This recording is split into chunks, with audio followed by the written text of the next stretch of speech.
All right. Hello, everybody. How you guys doing tonight? Hey, Tim. Great. Hey. Hey. Yes. So we got quite a nice crowd tonight. So we'll go ahead and start with introduce yourself, say who you are, where you're from, your channel, and all that kind of stuff. We'll start with Maggie.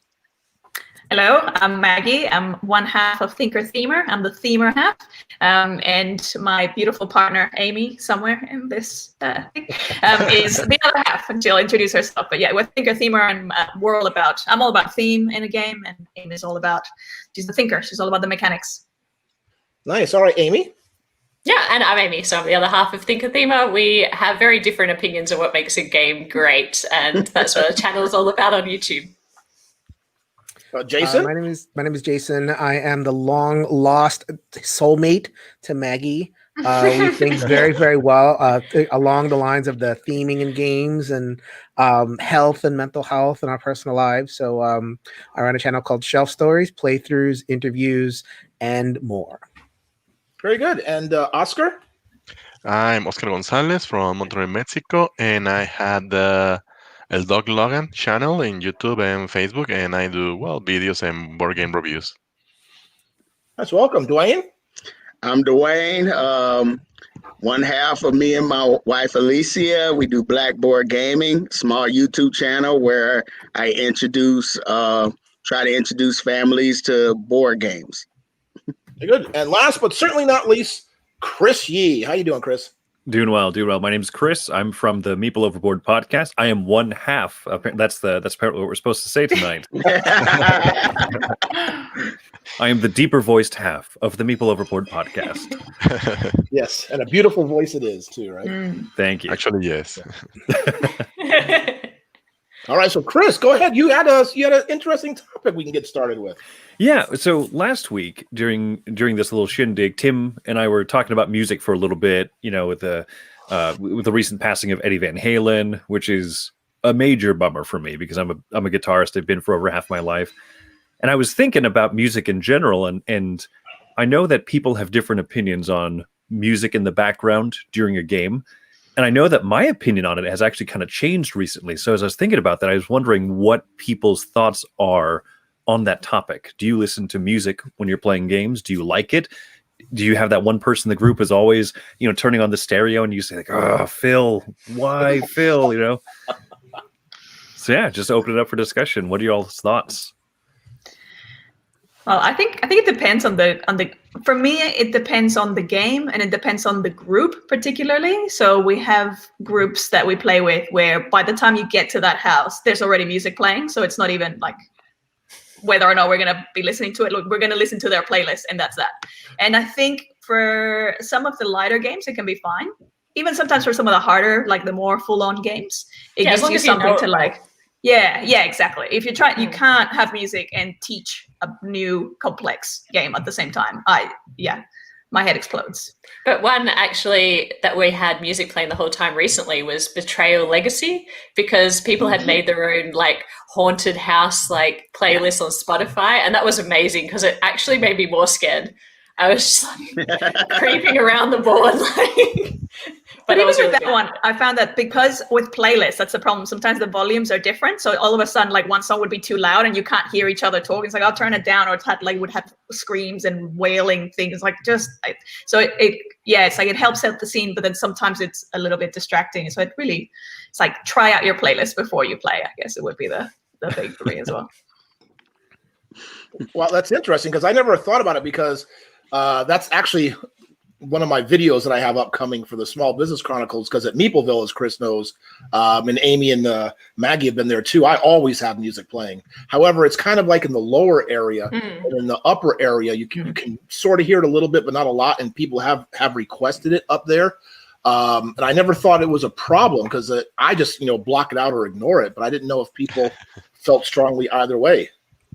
They have done like scientific studies about this because especially with the home office now, offices have all changed, and even with the WeWork and redoing offices, and the newer offices have music, and they found that when the music has words, people get distracted.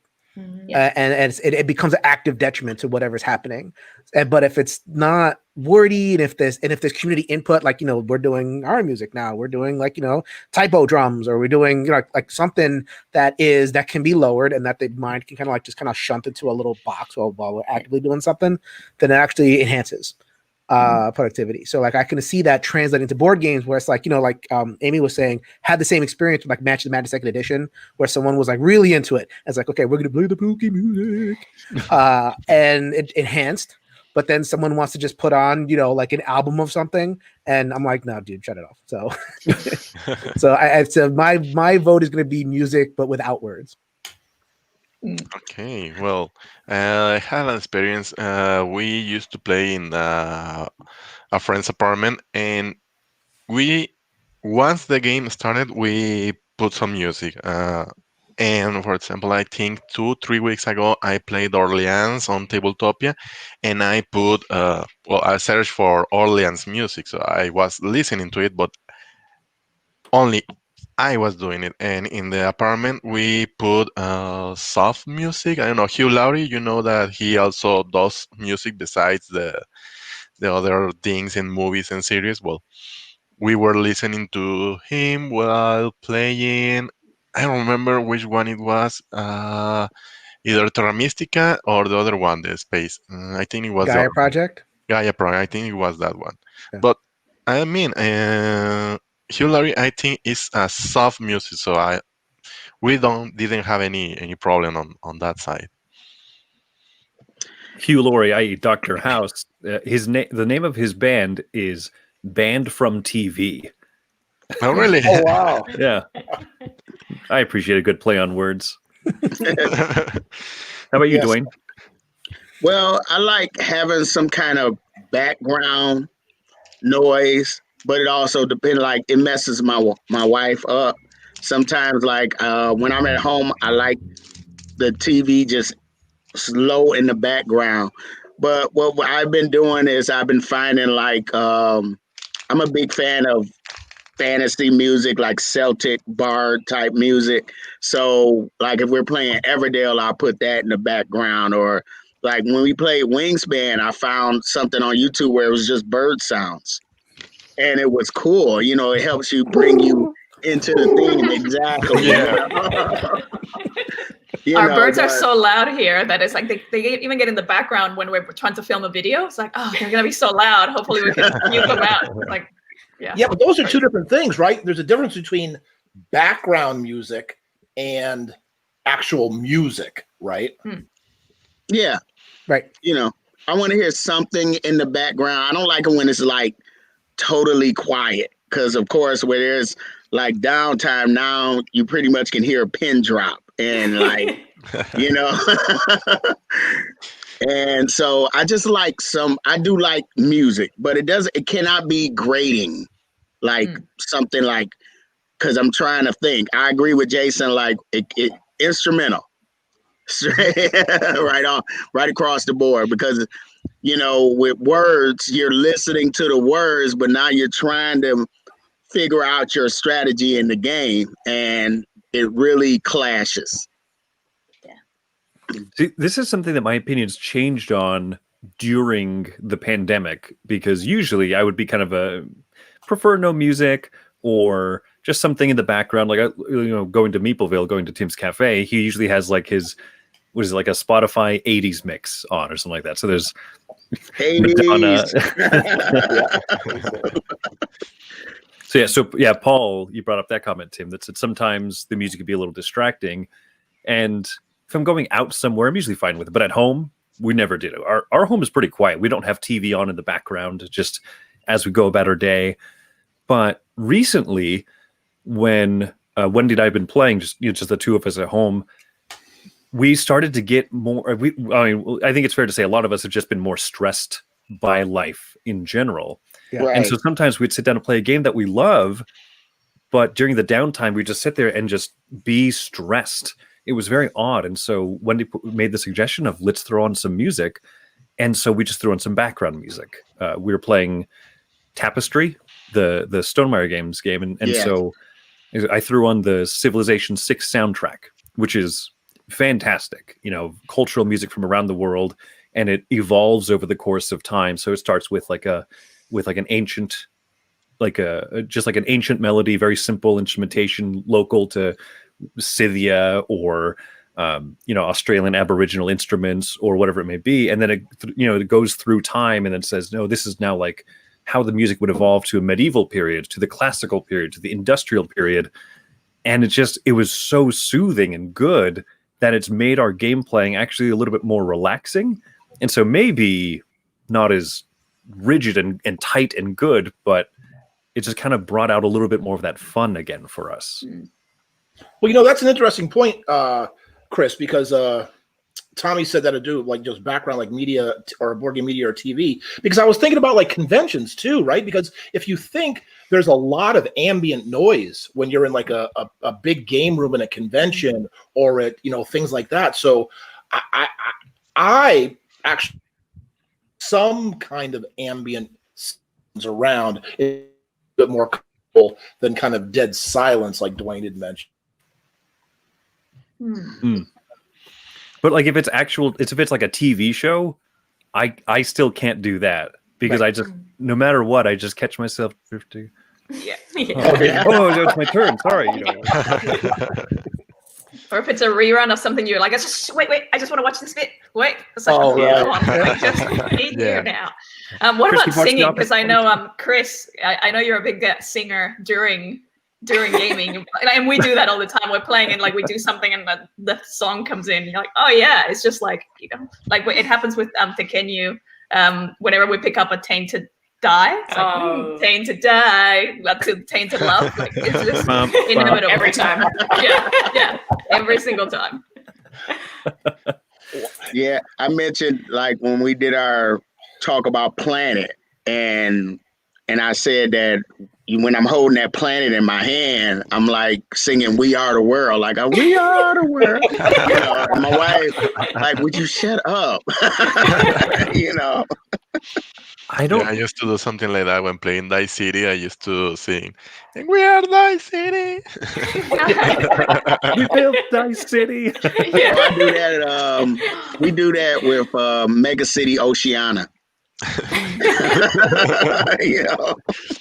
Well, it fits.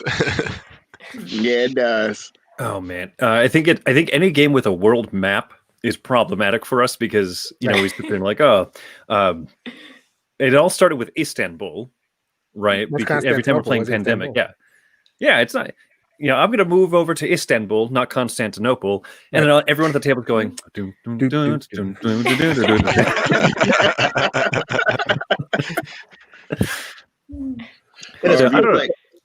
Go ahead. You play a good polyomino game or Tetris style, and you find yourself having a Tetris theme in your head. It never happened, but it will happen now. Yeah, exactly. I guess that, in terms of Tim, you're asking questions, I think like player behavior at the table, we're just kind of what we're talking about, right? Like, I'm a huge karaoke guy. I'm terrible at this stuff, and I burst the song all the time. And like, so in some groups it's okay, and some groups are like my heavy Euro. They're like, they're kind of looking at me like that, like my friend Amy over here. So I guess like maybe ask a broader question of like, how do you? Oh my God, he hates me. Yeah. Get away from my Maggie. What are you in between us? I think I should be worried. I guess like how do you deal with just like what behaviors have you encountered that's like a little bit out of the pale for a table, and how do you deal with it? Oh, let me go. Oh, you should have the mute. You should have a 6-way Here's the list. Yeah. Me. Right here. This annoys the living crap out of me. Because, my whole thing, because I'm just old school anyway, and that's why my whole thing with Meepleville and all that kind of stuff. Why is the relationship in this phone more important than the person literally sitting across the table you or next to you at the table? But people are more invested with the relationship in this phone. The person's not even here, whatever. This really bothers me. And I've gotten to the point now where I tell people, like when we're starting, listen, you need to make a choice. Please put the phone away. Like we're playing a game. So that's my big thing right there.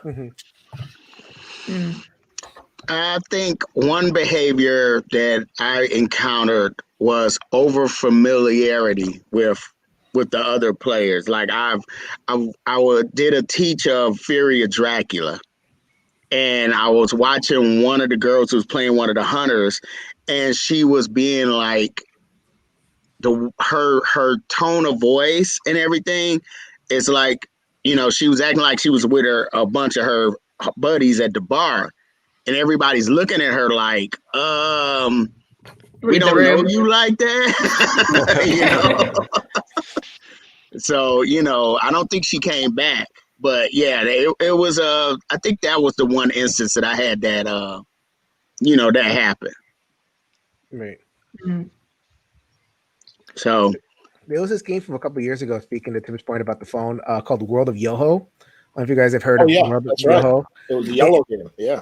You had to, it was as an app integrated game, and like you had your phone was like a ship, right? You put, like, it's a giant world map. Speaking of giant maps, and you put your phone down, your phone acts like the ship, and like everybody got frustrated because like their phones were on the world map. They couldn't just reach up and play and look at it because during like downtime it was like 4 or 5 players or whatever. So they're like, oh man, I'm stuck.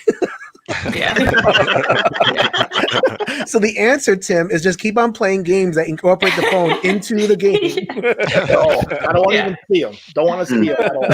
Yeah, I agree 100%, Tim. Phones are so annoying. It's funny because I guess it's just people of today, right? I guess people who are a lot younger than me, because I didn't grow up with these phones or whatever. But just to give you a quick story, I did this a game show, and we had to go film. And what they told us, we couldn't bring our phones or anything, and we were there for like 12 or 13 hours. And the people on my team, they're like, "Well, like, what about your wife? Like, aren't you concerned? Don't you need your phone?" I'm like, I'm a grown man. We've been married 30 years. Like, she knows what I'm doing. I don't need to call her a con. I don't need my phone. But they're like freaking out because they didn't have their phone. They were like literally like they were like losing it. It didn't bother me at all. I think it was about 4 years ago, because Wendy and I were very late adopters to smartphones in general, but it was about 4 years ago that we had to go run some errands. And there's 2 stores next to each other that we needed to go to. And my phone was at home charging because the battery's dead or whatever it was. And so we said, okay, let's split up. Chris, you go to this store. I'll go to this store. And I thought, well, I don't have my phone on me. How are we going to meet up? And I felt so immediately embarrassed. Just thinking like, you say meet at the McDonald's in 20 minutes. Like, that's what you do. And I felt so ashamed. I don't know. Whenever I'm in the store, like me and my wife split up, and I'm over like looking at the board games, and she'll call me and like, where are you at? I'm like, you know where I'm at. I mean, you really need to ask. The store isn't that big. You know where I'm at. Like, it used to be where we just hunt each other down and just wait at the spot. Like, okay, I don't see her, I'll go by the register and just wait, and then eventually she'll figure it out or I'll figure it out and we'll meet up, So sometimes being that cell phone feels like you're on a leash. Oh, absolutely. I think it all makes us dumber. I mean, I've got this whole big long thing anyway about technology is making us stupider than smarter.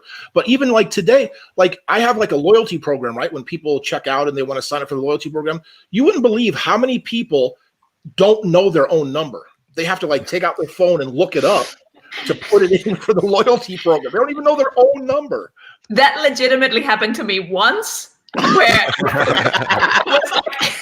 I was at the checkout and like they're like, oh yeah, so what's your number for your loyalty thing? I was like, I actually don't know. I usually do know it, but it was like that one moment. I don't know what's happening. I think it was partly because of the pressure, I think it was also the pandemic. I hadn't had to say my number to anyone because I'd been typing into all the online. Who am I?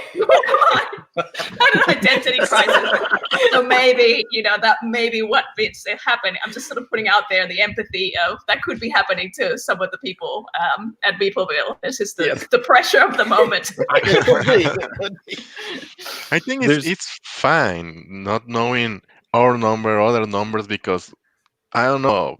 How many people do you know? 20, 30, 40? And knowing 40 numbers that each has 10 digits, 11 digits, now you can use that knowledge or that gap in your brain that you are not using anymore to learn board game rules.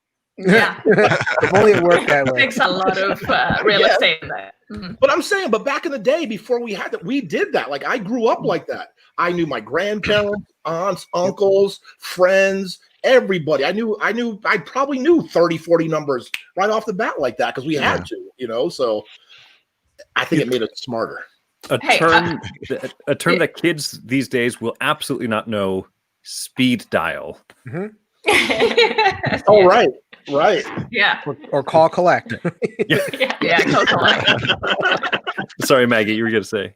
I was going to say, while we're talking about player behaviors, I'm curious to know, what are your thoughts in terms of if you forgot to do something as part of your turn, how much time do you allow until you can go, can I go back and do that thing? I missed that coin or that resource that I was meant to have, or that bonus thing, or whatever it is. How much time do you have a set? No, if the person next to you has taken their turn, that's it? Or do you go, well, as long as it's within this round? What are your thoughts on that? I think it has more to do with game state than round. So if the forgetting is like, I forgot to go to this spot and it's the spot that the other person went to, then it's like, no, I don't have to do that. Or if it's some kind of like money thing and you're building up the money to buy something else's thing. So like if it makes a major impact in the game state, then I'm like, don't do that.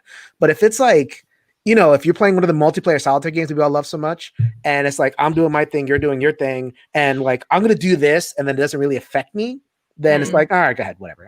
I don't care. So I don't really care as long as, like, I guess it's a trust thing too. It's like, I trust that you really made that mistake and I'm not going to be a jerk about it. And next time, we'll clean it up.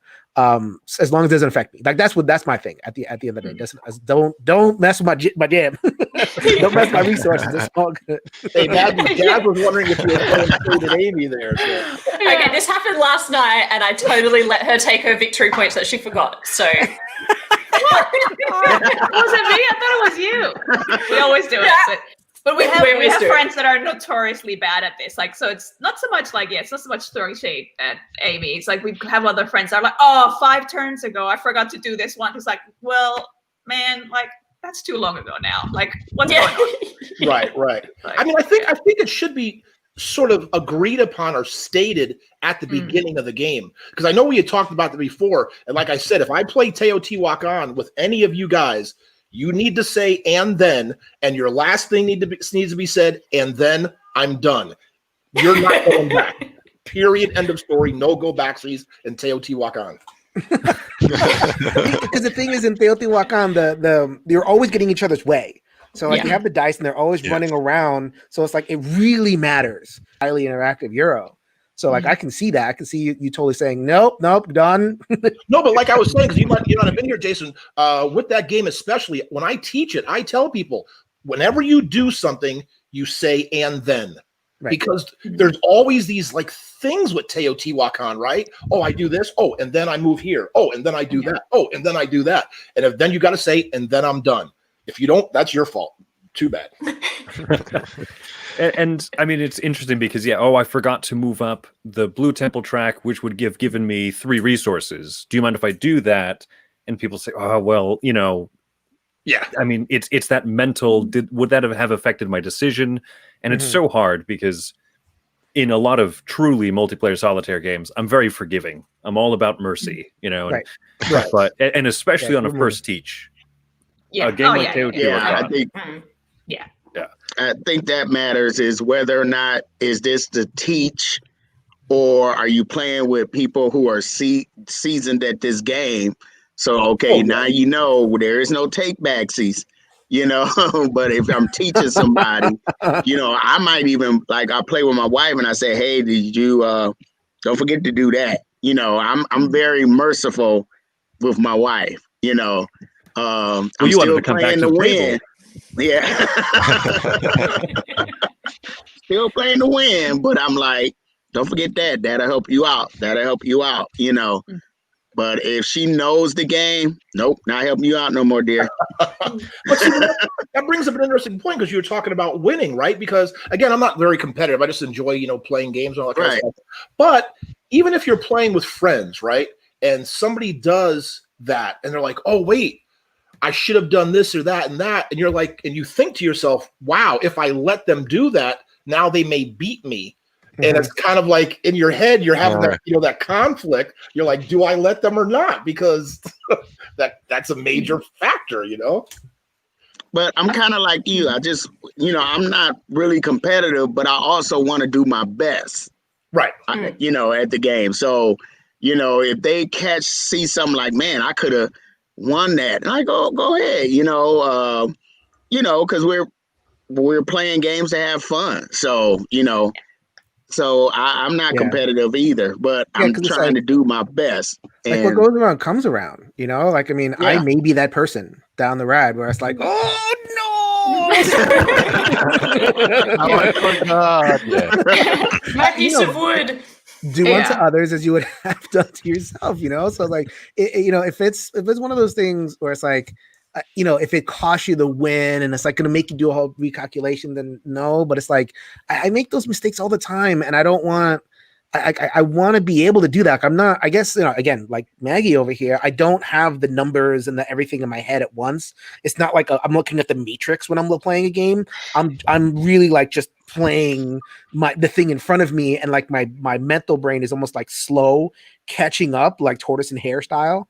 So like, like by the time my logic brain kind of catches up and it's like, you should have done that. You meant to do that.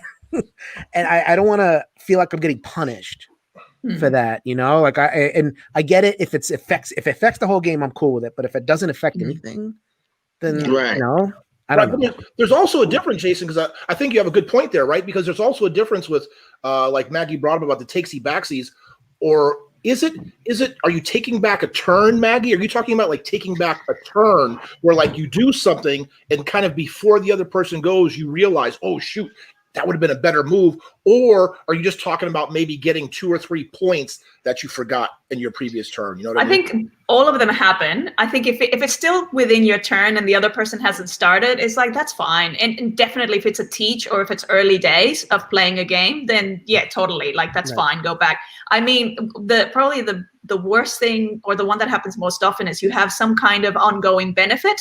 You get a little card that gives you an ongoing ability, and then you go, oh, I didn't get my, my 3 visitor cards for the last 4, rounds. I was supposed to get extra wood. Why did I take my wood? So I don't mind if it's like, if it's like within the same round or even just this or last round, but if it's like, oh, the last 5 rounds, I should have, and all of a sudden they're going to get this like pile of resources. It's like, well, this is a different game now. Like, no, that is only the last one. Yeah. I also don't like at the table people who heckle you. Like that is so annoying. Yeah. Like, ha ha! I took that. You really wanted it. Like, oh, that's really bad for you. Yeah. But you know what? Hold on a second. Jazz brought up a good point. When you two bring up things, are you talking about each other? Right. Well, this is the thing. It's only been recently that we play with like just the 2 of us. We usually play 4 or 5, sometimes even 6 people. So it's often not so much us. It's like our group, the groups that we play with. I think when it's just the 2 of us, it's actually pretty easy. Like we're pretty and we feel bad if one of us is winning a lot. We actually feel bad, and we're like, this is we're pretty nice to each other. Wow, a heckler? Man, that's something I haven't experienced. Yeah. A few of those. Yeah. Really? Wow. The worst for me, and I get you thinking about the phone, Tim, but actually I'm not as annoyed by that as I am by the backseat teacher. Where I'm backseat teacher?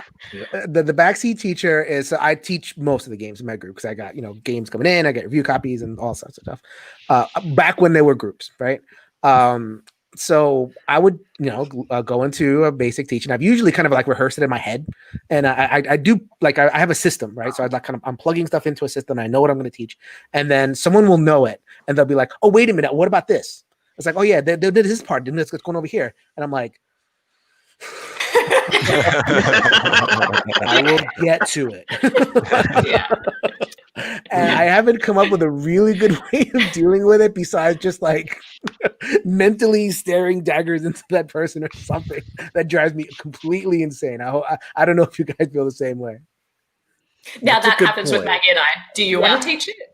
Yeah. Well, Teaching that? I've learned that I was gonna say, like, we've had words, like official words about this in the past. Because Amy will usually do the teach because he's talking about the mechanics. He'll be like, "Oh, but also," or like, "I'll want to say about the exception." And she's like, "I was gonna get to that." And, I'm like, yes, and then, exactly. and then that interrupts Yeah. the flow, and it's like, "I'm so sorry. Okay, I'm just gonna sit here and leave it." And then if at the end there's something we haven't mentioned, then we'll bring it up. But she's pretty good at covering it all. I've seriously had to like call people outside of the game period and like look and say, "Look, dude, this is not. You do this every single freaking time, and especially with this certain games that you try. That just can you please?" It sucks. What a crappy conversation to have. Just like this, we're supposed to be playing just games and stuff, but sometimes you have to do it. Let me ask you something, Jason. Do you get offended because if you're teaching and say there's like a season game or whatever, and they pick up the rule book and they start looking at something while you're teaching, does that bother you? Or the player aid. When people like look at the player aid, I withhold all player aids until the very end. Yeah. Oh yeah. Because they're looking at the player aid, not listening to me. So it's like, then at the end of it, it's like, "Okay, I'll hand this out now, and you can ask questions about." No. I'm forgiving. Okay, there are some people who learn differently, and they learn by reading. And so if they're not hearing me, if for whatever reason they're not registering what I'm saying, and they need to have the thing in their hand, and they need to kind of like follow along with the bullet points, then I'll be like, I get it, because I know some people that are like that, and I'll try to be forgiving. If they use that to then, oh, wait a minute, it says so here, then use it against you. Weaponize the player aid, is what you're saying. So it all depends on how you do it. So I'm not I don't necessarily, like dismiss that out of hand. It's I so have, hard. what is the name of the effect? Is I think the opposite of kingmakering. It's like when you see someone is going better than everyone, like let's say in Marrakesh, you see that, oh, he's got 60 victory points and we are like 20. Let's all go It's like over ganging himself. up against, Yeah. gang up Dog against pile. someone. Yeah. In Australia, I don't know if it's an Australian thing, but it's a tall poppy syndrome. So it's like if someone, and I think it comes from like the poppy, is it flowers or whatever? It's like the ones that are too high, they'll get chopped. So in Australia, very much about like not being, like showing off and talking too much about yourself. If someone is like that, it's like, that's not on. Kind of like Canadians, I guess. Like we're very much about, no, we're humble and that sort of stuff. So I'm imagining it's kind of like that, where you're like, they're too far ahead. Let's all gang up and bring them back to a safer level. Well, that's an interesting point, because I just learned Food Chain Magnate, and we're going to play it again in a couple weeks. And I've been reading some forums about it and stuff, and I've been reading some disparities of like 800 to 100, like huge. What? And in this one group or one thread or comment, whatever you want to call it, I read that the whole group decides at a certain point, whatever it is that in the game, they say, okay, you know what? They're going to win. Let's just stop the game and stop playing because they know the outcome. Yeah. Really? That's the only game where Maggie literally ran out the door. I'm not proud of this. Like, She literally just got up and ran outside. And she said she had to run some laps. What? Yeah, that game makes her very angry. Yeah, Oh, I does it love really? it. But Which it's just, it just Oh, angers Food me. Chain? Food Chain Magnet. Yeah, Yeah. it angers me so much when something, I think one of the things that really triggers me in a game is when something feels so unfair or overpowered, or where you feel like there's no catching up. now, because it's like, just throw this whole thing away. It's like, what's the point of doing this anymore? It's like, it's so triggering for me. Yeah. Here's a comment real quick from Paul. He said about the teaching. I was gonna thought about this also. Is like what Jason was saying. You just what if you ever said to them, "Okay, hey, you just want to teach then?" Right. Amy has said that, but in not a very nice way. It's like, do you want to teach it? In the middle of it. Why don't you teach it? Why don't you teach it? It's like, But you can't use that line Sorry. with a stranger. Yeah, I wouldn't ever say it because they, oh yeah, sure, thank you. Okay, and then just teach it all wrong. Yeah. I can imagine Yeah. Tim doing that at Mapleville. Yeah, I that know. person who's backseat teaching, they never have an organized version of the teach in their head. So it's like Yes. they're just kind of like throwing stuff out. Mhm. And like Maggie was saying, I think you were spot on. Well, like in terms of like people just because that's kind of the fun part of the game, right? Is the exceptions.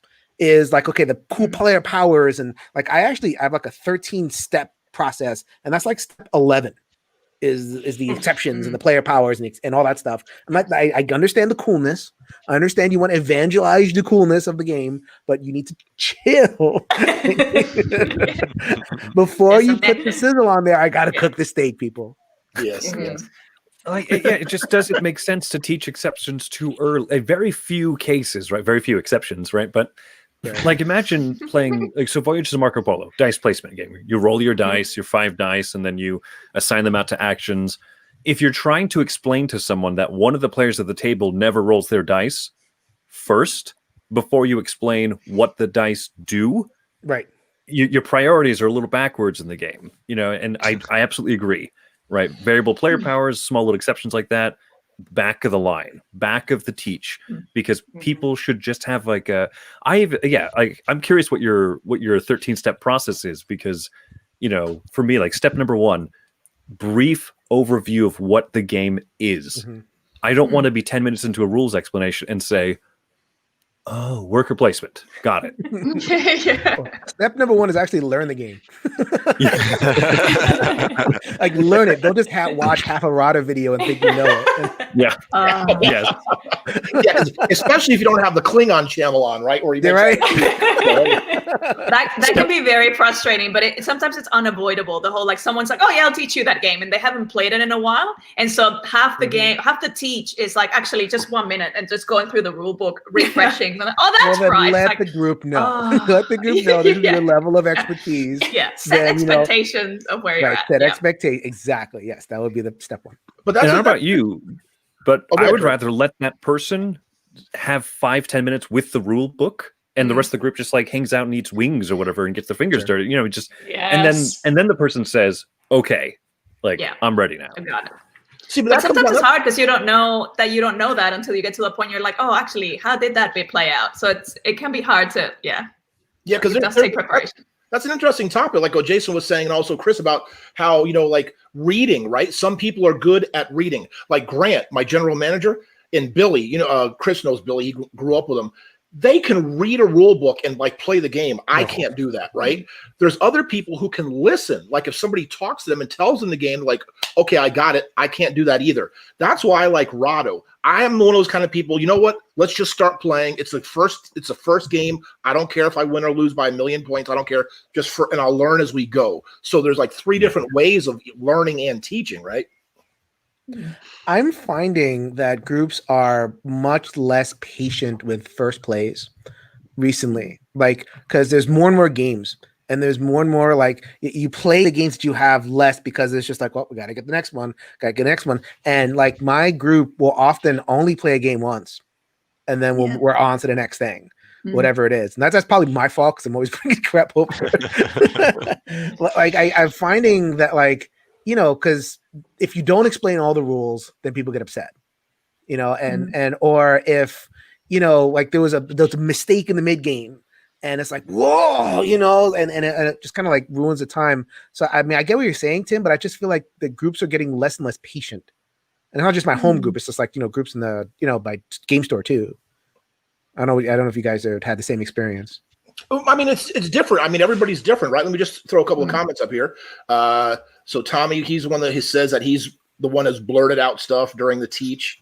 And Paul says he does a deep dive before teaching it. Yes, Paul, well done. Yes, Rodney. is a good, watch it played. Hold up your phone. Yeah. You know, watch the video. Yeah, and Tommy said the same thing. So yeah, it's just, I mean, it just varies for the group, right? Whatever. Sometimes you have to adjust on the fly, right? What groups like, but I'm one of those kind of people, even teaching and learning, I'd rather have people start touching and playing instead of listening to me talk at them for 10 minutes. I don't like being talked to, and I don't like talking to people either. So I just like them jumping in and getting going. So. Mm. And it's so funny because Wendy is a little different where if you just like, I've tried a few times being like, okay, this is a simpler game. Here, let's start flipping cards over. Let's start playing. And she goes, but why? Okay, I wasn't going to answer that yet, but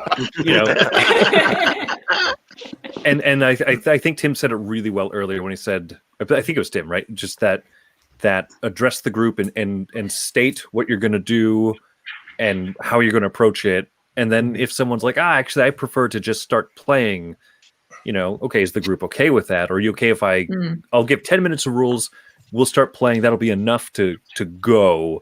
But I will have a few more minutes of rules teach once we've taken a few moves. And I don't know. I think getting that group consensus is kind of important.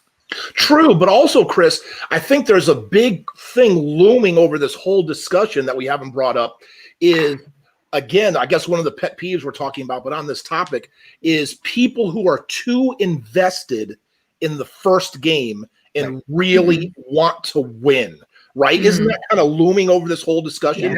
Yeah, absolutely. Right? Yeah, and I think it's happening more and more. I think that the more the games there are, the less that we actually dive into games. The more it's almost like higher stakes the first game is. It's in a weird way to say. It's like, I'm only gonna get one crack at this. I better enjoy it. I better like have the best experience with it. And like, I don't know. I don't know. Like I mean, I get it. I want to play all the hotness, and I'm never gonna get to do the hotness if I dive into like a couple of games. But I don't know. It's frustrating. I just feel like it's getting worse. I don't really have good answers for that. Well, we call them learning games. So we kind of what's the word I'm looking for? Devalue the win because we call it a learning game. So it's like, okay, you won the learning game, big deal. So what? So yeah, but sometimes I'll like, hey, if we were just learning, but if you want to keep the win, go right ahead. I'm good with it. We were just learning. Want to play again? Now it's on. Yes. That's exactly right, Dwayne. I sometimes I want to say that too. Like, you teach people a game, right? You teach them, and say they end up beating you, right? And especially sometimes, because me, I own the board game cafe, teach them that. I don't know if they feel it's a bigger win or whatever, but I want to do that too, Dwayne. I want to be like, oh, really? You're happy you won? Okay, let's play again right now. I'm not saying a word. Let's go at it. Like, honey, turn the music off. I need to concentrate. Yes. I will say though that I am still, yes, Tim, a little bit proud of the time that I won at Agricola when you taught it to me, knowing that it's your favorite game. It's a game you have played plenty.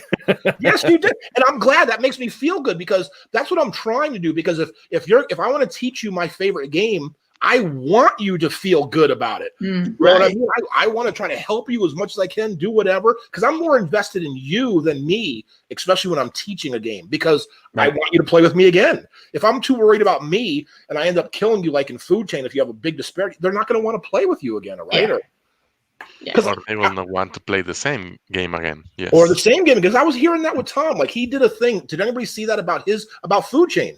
His thoughts about Food Chain? Yes. And somebody beat him by like 700 points. And I'm like, why would that person do that? Again, were they thinking, I'm beat Tom Vassell, I get to put that on my list. I beat him. But why would you do that to somebody, right? Because it just turned him off. That's just, I don't know. Well, it's the unwritten rule of like, it's really poor form to win a game that you're teaching, or at least that's my kind of unwritten rule. Like, my goal, if I'm teaching a game, is not to like win that game. If anything, I'm going to be like downplaying and make it like almost adjusting my game to give the person and I'm a challenge and explain some of the situations. But yeah, I'm definitely not gonna. My focus is not gonna be on. I'm gonna destroy them. It's like, what's the point of that? Yeah, you're not looking for a disparity that big. Yeah. Yes, yes. We here in Monterrey have a saying. We call it La Jacobina, because we have a guy. We had a guy that used to be on the places where we played. That is named Jacobo. That's why the Jacobina. Oh, yeah. And usually he teaches you the game, you played with him, and at the very end, he's like, "Oh, and I had this rule. I didn't tell you about this, and that is why I win." That is bad. Oh, wow. Yeah, we have memes about that. Amy will blame me. Like she will say that I do this. Where like I'm teaching her something, and then she's like, "You didn't say that." I'm like, "I did say All it. the You just time. weren't paying All the attention." time. I'm like, and now I'm being I'm very careful to go. If I see that there's something that she's not doing, particularly if it's early on, go. You remember that there's this winning condition at the end, yes? So I was like, just checking that, yeah, we're all on the same page, and that you're not gonna be like, where did this magical rule come from? It's not like I set it up. I told you. Yeah. Yeah, that's what Paul says that too, right? That's kind of like we've all done this before, Yeah, I'm sure that's too. a great point. Yeah. Oh yeah.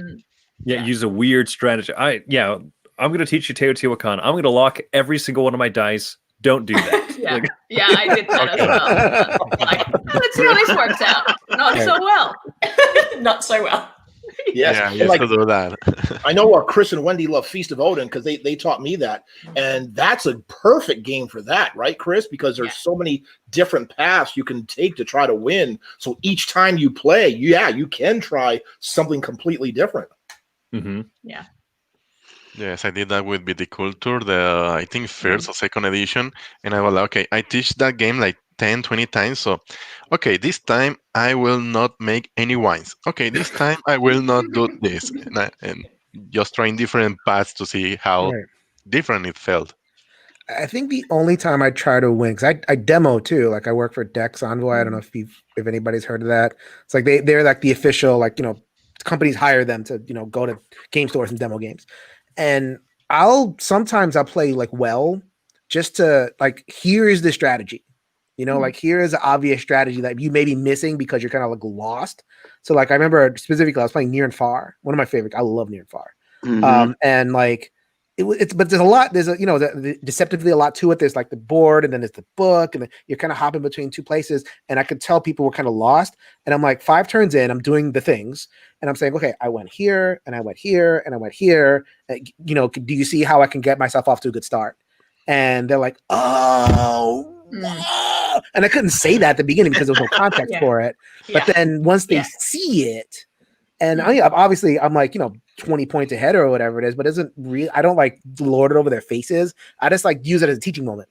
I mean, like, check this out, and I like, oh yeah, next time I got this. It almost makes them more excited to kind of get it right the next time. So I think like if there's a way to do it, it's a tool in your box. Don't like, it's not a hammer, but it is a tool to use in terms of teaching. Yeah, absolutely. And like Tommy says, this is a perfect example. What we're talking about, sometimes you not really lose, but you do make it enjoyable and easier for the people you're teaching. Absolutely. Right. Yeah. Yeah, I like, teaching and just, they win and they like, man, that was a good game. I'm happy about it, like we talked before with the guys that I play with, and they was teaching Root, and I ended up winning, and I was like, wow, I won. I didn't say anything, but as I go out to my car, I'm walking, 2 feet off the ground because I beat the big guys playing Root, Clicking your heels, like singing in the rain. I feel like I will sometimes, and like Amy and I do this a lot, like we have the hidden agenda when we're teaching a game that we want people to be into that game and into gaming in general, particularly if they're non-gamers. So I actually sometimes will definitely hold my strategy way back because I want them to have that feeling of winning and go, that was pretty good. And it has that positive association, makes them go, yeah, okay, cool, let's go again. Otherwise, if they feel defeated and they feel like, well, I don't know, maybe I just didn't get it. Like, it's just a very different emotional space to start from. And if eventually what we want, it's like, it's very, a bit strange and predatorial in the best of intentions to bring people to the hobby. Right. It's like eventually what we want is for them to like be as into it as we are and want to play more games and want to explore more games. So it's like, well, give them a really good, positive first experience.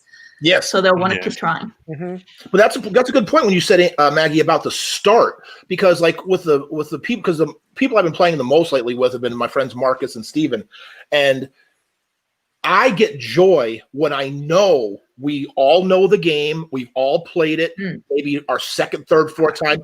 Then if I get a win, then I appreciate it, because there's not like, oh, he hasn't played it in 2 years. No, we just played this last week and the week before. So yes, this is a legit win, you know. Fair game. Yeah, fair game. Fair standing. Yeah.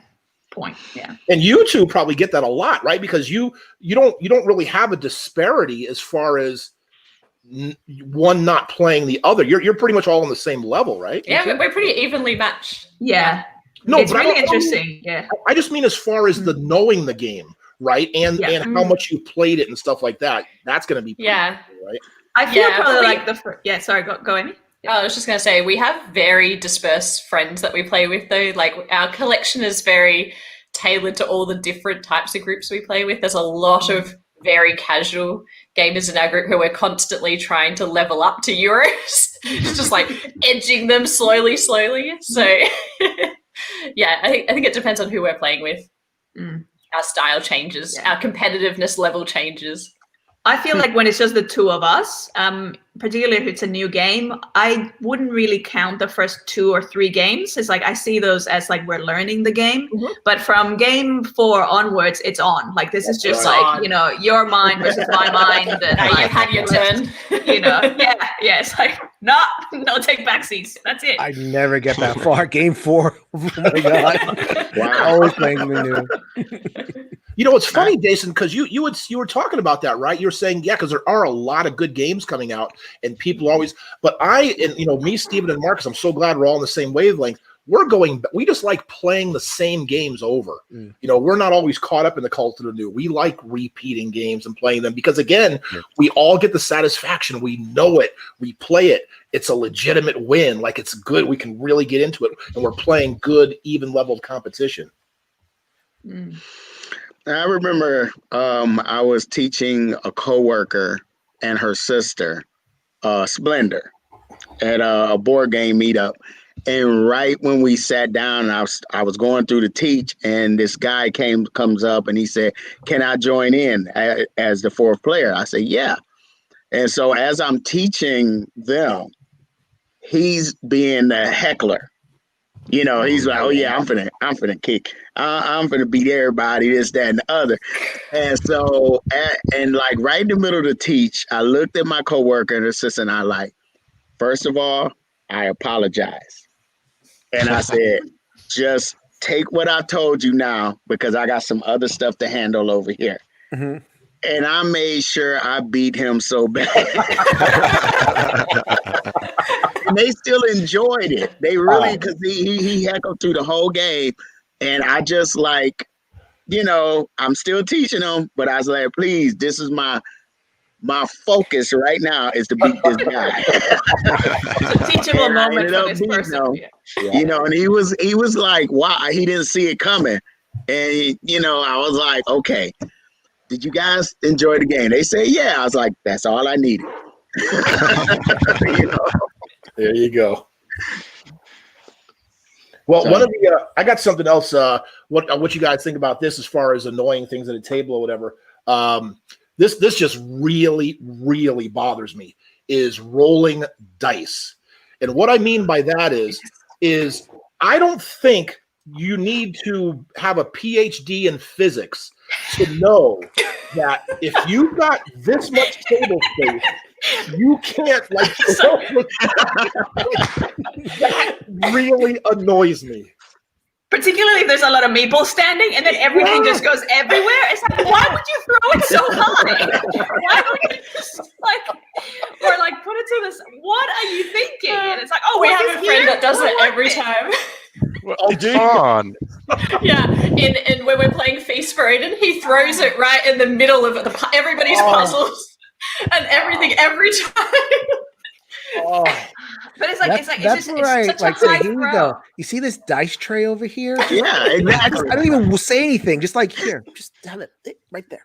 Here. So I don't smash up all of the worker. So he's like, was this a 2? Was this on the 3 spot? Where was this? It's just it's like an avalanche. It's like Indiana Jones avalanche. Yeah, that really bothers. And also, I mean, yeah, another thing, I guess people just like dice, but when they're sitting there and doing this, I'm thinking to myself, that really isn't going to do anything. Like, you can stop. It's not going to be stronger if you're doing No, that's for dramatic effect. Yeah. That's for dramatic effect. I guess so. Yeah. Kind of like the old Batman series. Like, what will happen? Yeah. Will he roll a 6? Will Tim be able to wait for him to roll a 6? And now no more blowing on the dice. That's a big infection control risk. Yes. So Yeah. you know, Yes. blowing on the here, have this. No. I have my own. No, you just take those home now. I got some backup dice over here. Everyone has their own sets. Yeah. Put them in a hazmat bag. Right. Yeah, I don't understand. Like, if someone's rolling a die and it winds up in front of me, like, they're Something's just doing going it. Let's see. What else with die rolling? It's so hard, but we all sometimes want to complain about how a die roll happens, right? But when someone is doing the whole hand thing or whatever, and they roll the die and it just happens to land perfectly flat down, it doesn't tumble on the table, and they say, "Oh, that wasn't a fair die roll." Yes, it was. You see it in your head for 10 minutes. Dice. It's like it's not cocked. I see it right there. Yeah. That's it. All right, so real quick, everybody, I'm sorry. So Jason has to go. So Jason, if you would, do me a favor, just go ahead and let everybody know where they can see you, what you've been working on in your channel, all that kind of stuff. Give us everything, Jason, in a couple of minutes before you leave, okay? All right, so my channel is called Shelf Stories. Apparently, I got a comment that people have a hard time hearing it when I say it because I Okay, shelf right there and stories. Story. Shelf storage. There you go. Shelf storage. I have Got it. some storage. Playthrough interviews, and as my friend Maggie over here knows, I'm a mental health therapist, and I do little short videos to help you get some tips and tricks on how to be a better gamer and a happier, healthier person. And I'm also a reviewer on the Dice Tower. I have been putting out a couple of reviews a week, and if you guys want to move on over to the Dice Tower, check out my videos I'm doing there too. So thank you so much, Tim. I really appreciate the platform, the time, and the good times with everybody. Thanks for joining us, Jason. Like during this whole pandemic thing, this needs to happen. This is social it's all stuff we that have. we're not getting. So Yeah. all right. Thanks a lot, guys. I'll see you So later. good to see you. See you later. Jason. Hi, Jason. And I'm also heading out because it's almost time for my people to get together. Okay, yeah. So go ahead, Oscar. Let us know everything about Oscar, what you've been working on, your channel, and everything. Well, right now I have 2 drafts of what I have been done in the Ausschuss and the Spiel, Recathedral, the Red Power Rangers game, all that I tried. And Monterrey, Mexico, Oscar Gonzalez, El Dog Logan, and I do board game videos. I don't know. In Spanish, right? Oh, yeah, in Spanish, yeah. Well, whatever I write, I do a bilingual thing, Spanish and English, but the videos are only Spanish because I don't want to be talking English all day. Well, good. Well, thank you so much for joining us, Oscar. It was really good seeing you again. No, thanks a lot for the invitation and hope to see you again. Bye. Sounds See good. you, Oscar. Bye. Bye. Well, that was a fun conversation. Oh, yeah. So I'm sorry, Chris, did I cut you off real quick? Go ahead and what you were saying before. Oh, no, I don't think I was saying anything particular, but I mean, I can pretend to be really smart and say something very witty on the spot if you'd like. We were still discussing just like unruly behaviors and stuff at the table, right? Okay, yeah. Right. So the strangest experience that Wendy and I had was when you used to do the Mid Meeple mini convention, right, halfway in between the Meeple cons, which are now Dice Tower West. We sat down to play a game with somebody that we had never met before, seemed nice enough, and he taught us Stone Age. We had never played it till like 3 years ago, right? And it was very awkward because it was the first time that we noticed somebody treating Wendy differently because she was a woman at the gaming table. And it was it just kind of it started with like a few like weird little things. That's fine. We brush it off, right? Some people are weird. Some people don't understand. Very Stone Age behavior right there. Maybe it was just a theme. Maybe he was just really a theme. Just like, yeah, he's LARPing it. Yeah. So it started with just, I don't know, just like odd little ways that he would talk to her. And I thought, that's weird. He doesn't seem to be doing that to me. And then he started with Stone Age being a fairly simple game. To use Tim's analogy, you don't need to have a PhD in mathematics, I don't think, to sum up dice and divide by 3. And he was doing all of that for Wendy, every roll. Like at the end of every worker phase, she would roll the dice. We go, okay, so that's a 5 and a 3 and a 4. So you have 12 there divided by 3. So you're going to get 3 wood this round. And she just kind of, it became very off-putting. So by the end of it, we said, thanks for the game. And then we never played another game with him again. And looking back on it, I felt like, we should have done a little bit more than just walk off. We should, it was one of those things. In retrospect, we realized, that actually made her feel pretty uncomfortable because the whole time he was kind of talking down to her, and literally not to me, not to the other guy who were at the table, and it was just one of those very uncomfortable moments and thinking, wow, we've never experienced that before. How would we handle that next time? Like, how would you respond to someone who's being obviously very kind of down-putting towards one of the people at the table? Yeah, that's a tricky one because it's like in that moment you go, well, initially I go, how are they going to react, and is this going to make an even bigger deal out of this? But at the same time, like, it does feel weird when you just kind of walk away with it and you feel like you've just kind of taken that and not stood up for yourself or done anything about it. Something that I found quite helpful recently was this difference between judging somebody and going, hey, you're being this, or like, you're being patronizing, or versus saying like an opinion in terms of like how you're feeling in that moment, going, I feel like, thank you for that. I think I've got this.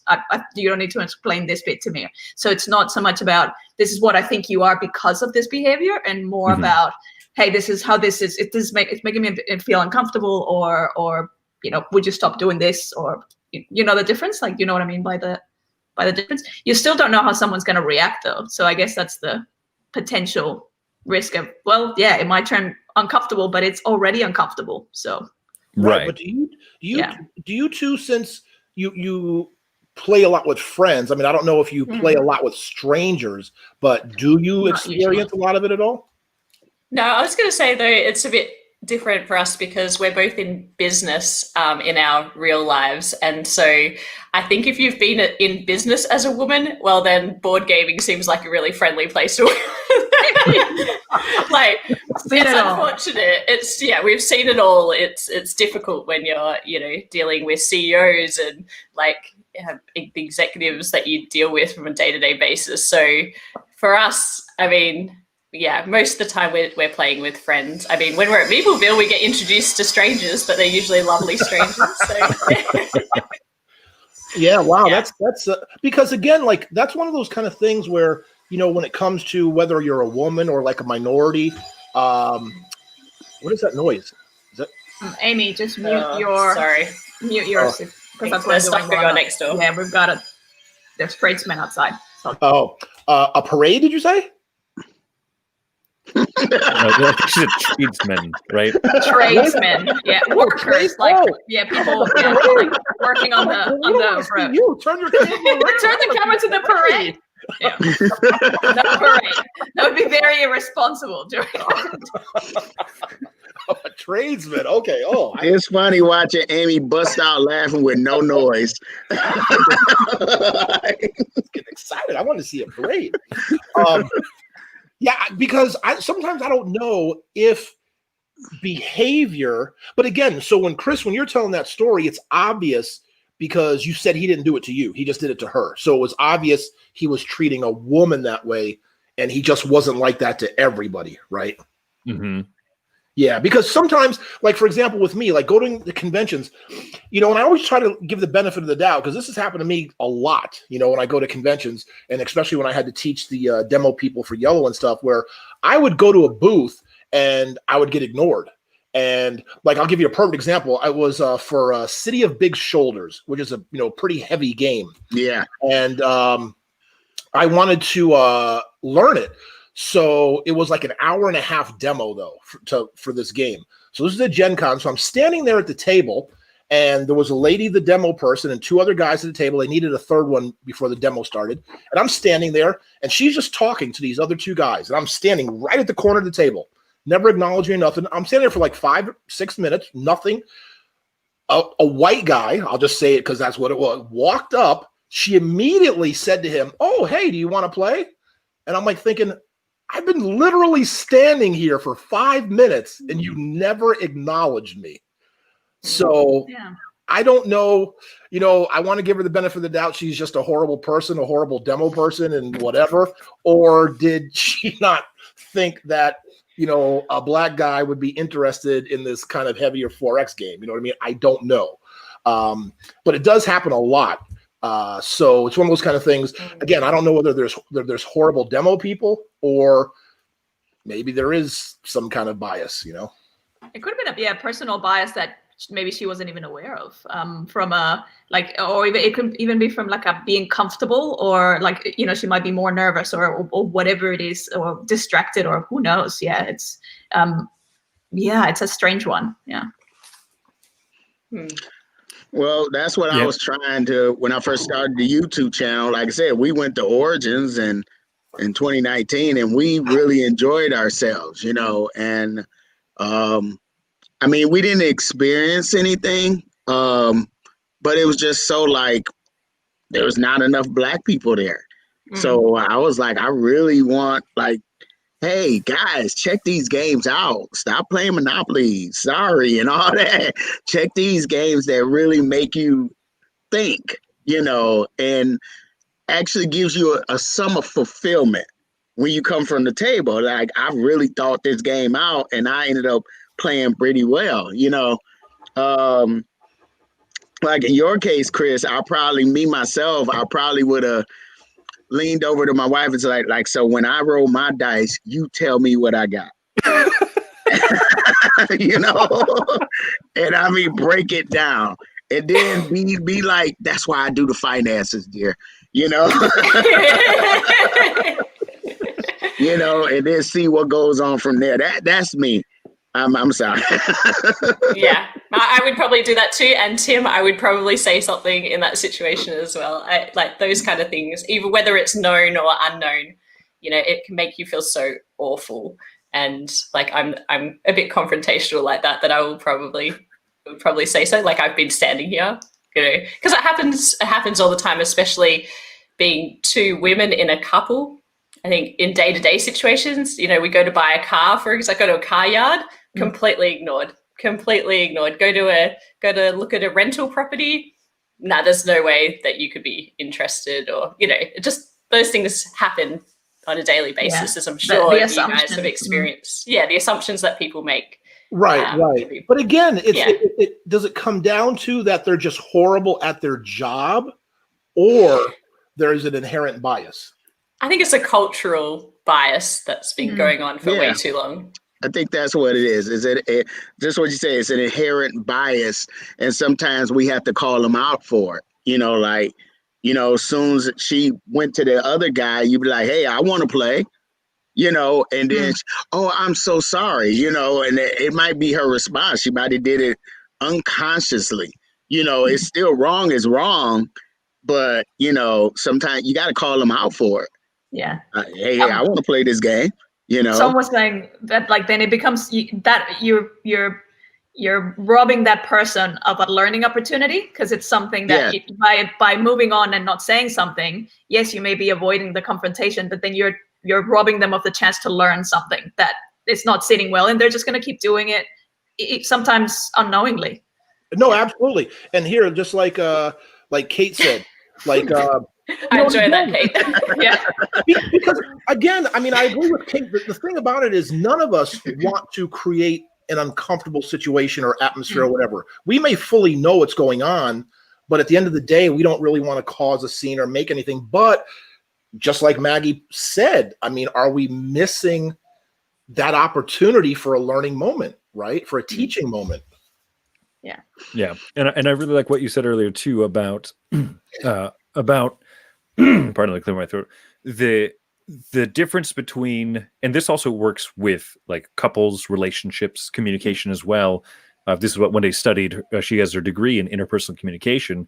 And the more that you bring the word you into a conversation, the more confrontational it is. You forgot me. You didn't look at me or anything. Whereas when you say, excuse me, hey, I feel a little left out because I wanted to be invited into the game. Or, hey, I kind of feel like you're doing a lot of the maths for me, and I've got it.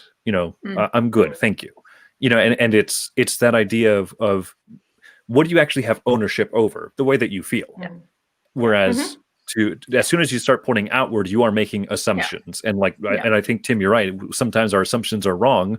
That person could just be bad at their job or whatever. But the more that we focus on us individually, hey, this is how I feel. This is how this interaction with you has made me feel. Then it becomes more teachable.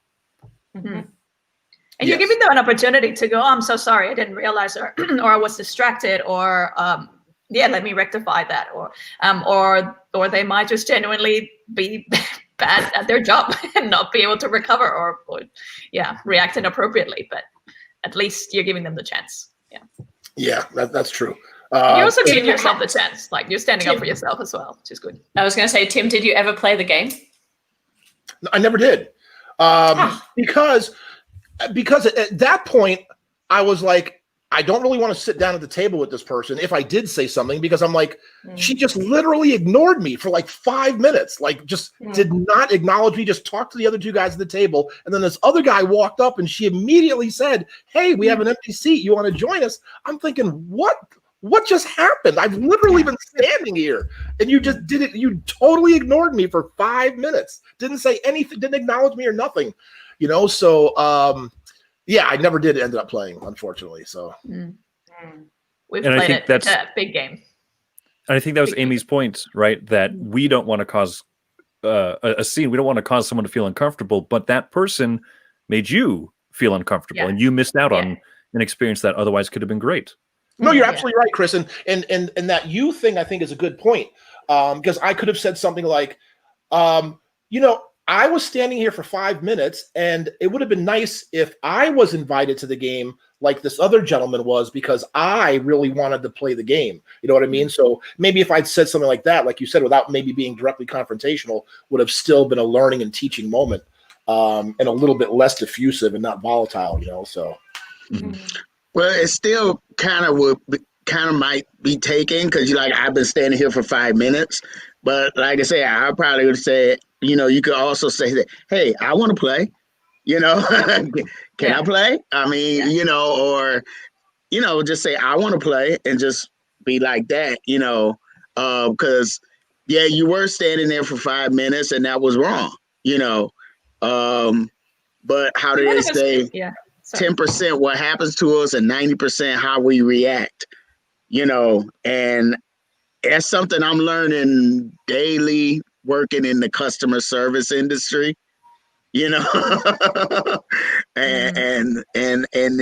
it's a daily challenge, and sometimes I had to they don't know, or maybe they haven't been taught, You know, they don't realize that they're doing something that has been embedded in them, you know, by their life experiences. And sometimes, like I said, we have to call them out for it, you know, but not in a like, hey, why'd you do this? Just call, hey, put them in a position where they realize, hey, oh, I did this thing and I didn't know it, you know. Yeah. So She may have assumed, like, he's been standing there for 5 minutes. Surely, if he wanted to play, he should have said something. He would have said something by now. So he clearly doesn't want to play. Like, it would have been a very bad assumption. No. And Maggie, thank you for bringing that up, because I had forgotten about that. That I had thought that too, and I had taken on some of the ownness, because I'm like, and again, you know, at these conventions, right? There's just a lot going on. Yeah. So is it, because again, you know, I always try to look at both sides to make sure I'm, you know, wrap my head around all angles instead of just, you know, blame one ever. Because yes, I'm so glad you brought that up. I forgot about that. Is it my responsibility at a convention like that, right? A big old thing, for me to walk up and say, hey, I want to play? Or was I wrong in my expectation to expect them to invite me, right? Yes, that's a good point there. Yeah. I would say it's too hard to call, because it's like, it's 50-50. Sometimes, like, you know, a really good demo person will be inclusive and will try and you know, rile up people and get that interest, because that's what you're there for. Like, that's quite literally what you're being paid to do for those 2-3 days or however long, you know, it's happening. But at the same time, like, it's so draining. Like, I've held kind of manned or womaned the stand at not for board games, but for in my industry for other things, and it's so draining that sometimes you just kind of go, you know, you're just so tired that you end up being selective even without realizing. And you do get a lot of people that just want to look, and then you go, hey, do you want to play? And they're like, no, and they're like, oh, okay. So then it's almost like you try and read the energy of people walking past and go, oh, you know, you look like you might like this game. But again, that's an assumption. So it's right. That's where I would say it's probably there's a 50-50. If it's something that you're interested in, like, yeah, like say, hey, can I play? Or, oh, I've been waiting to play. Is that all right? Can I join? Yeah. So it could have been a little bit of both. And Chris, you were saying at that thing. So Paul had a story too. He was saying a guy kept falling asleep. Wow, that's a great point. Learning a game is like, it's so draining. Like, it can sometimes be so, like, immediately as you're learning a heavy game, it's like, I am so sleepy now. It's so mentally taxing. I completely relate to that. Yes, and again, that's like my whole thing, because I actually did a video on demoing and stuff, and the whole thing about talking. That's just so, because again, we were at Origins one time learning Francis Drake. It was me, Marcus, and Steven. This was years ago, and Steven was literally, he was like falling asleep like that, and Marcus and I were laughing at each other. He's falling because the guy just kept talking and talking and talking and talking. You know? And yeah, got to be a little engaging. You know, the drier the Euro, you got to sometimes throw a little bit of humor in there, you know? The more the drama. Yeah. Yeah, I mean, and I don't know, just one of the best jokes, I feel like, easy, cheap dad joke that you can make when teaching a Euro game is just like in real life, you know? Yeah. And then you sell the fish to the caravansary and get 3 points, just like in real life. Yeah. Then you have to feed your people. Yeah. Just like in real life. Yeah. Like, there's the ones that make thematic sense, the ones that make absolutely not thematic sense. But yeah, that's a perfect dad joke. Yeah.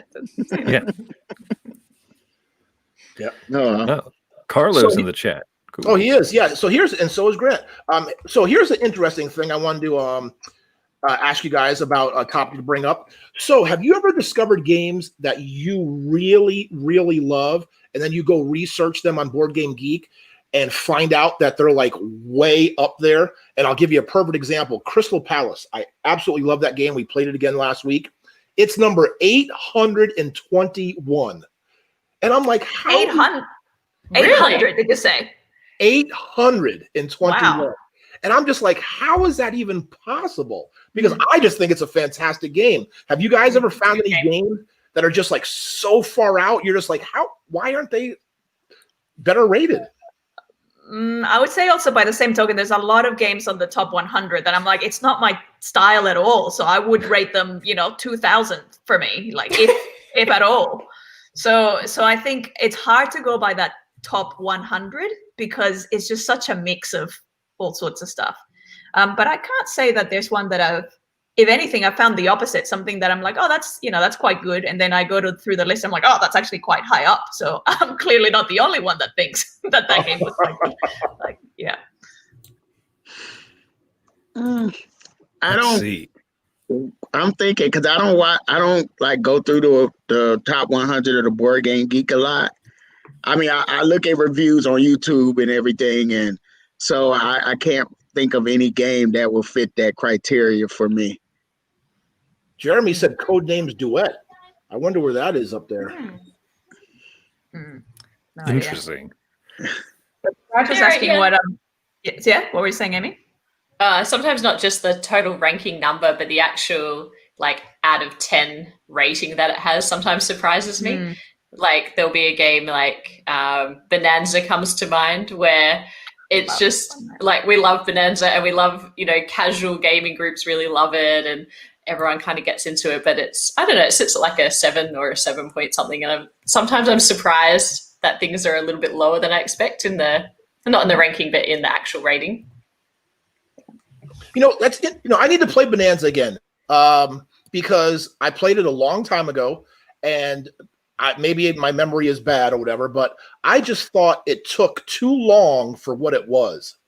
I think it's like it's definitely an extrovert's game. Like I feel like a lot of the game is just in the interaction and the way that people try and sell off their beans. And like, it's often quite funny the way that people like try to convince you that their stink beans are going to be, the best thing ever. And you better get into the market now because I've had like embargoes placed on me and like it's highly interactive. And I think it depends on the group for that one. Yeah.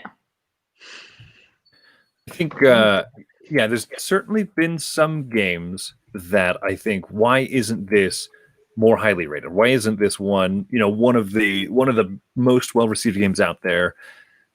And sometimes I know why.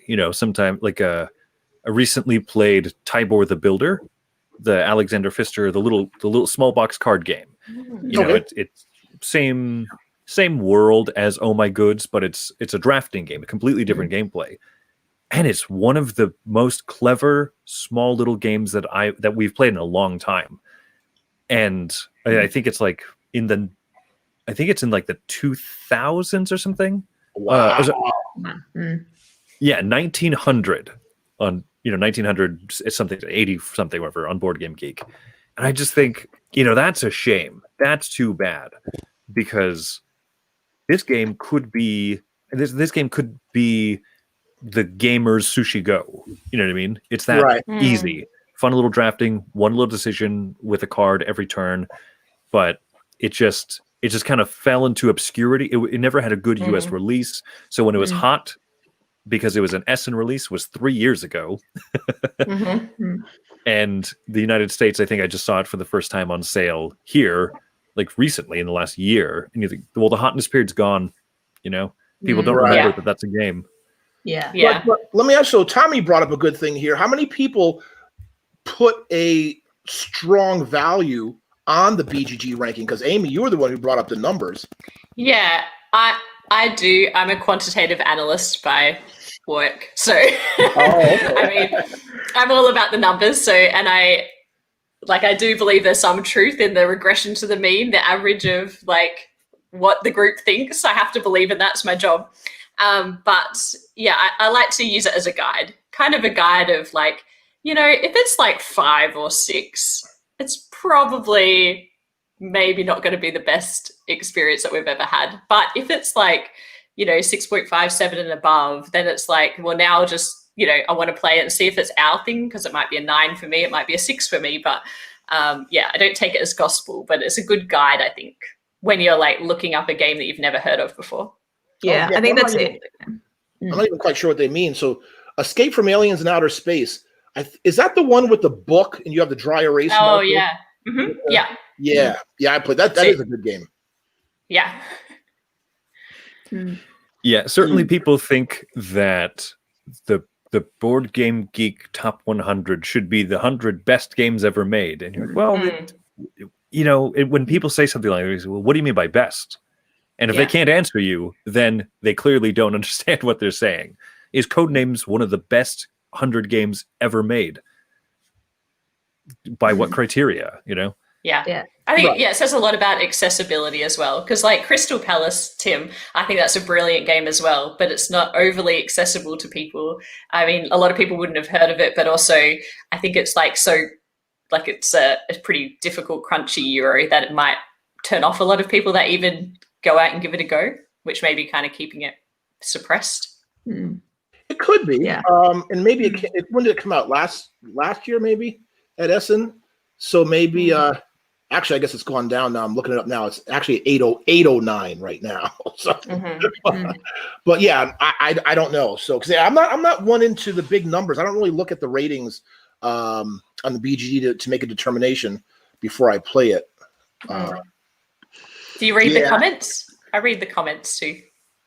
Do you? Here's one, because I know Magnastorm. Has anybody played that? Yes.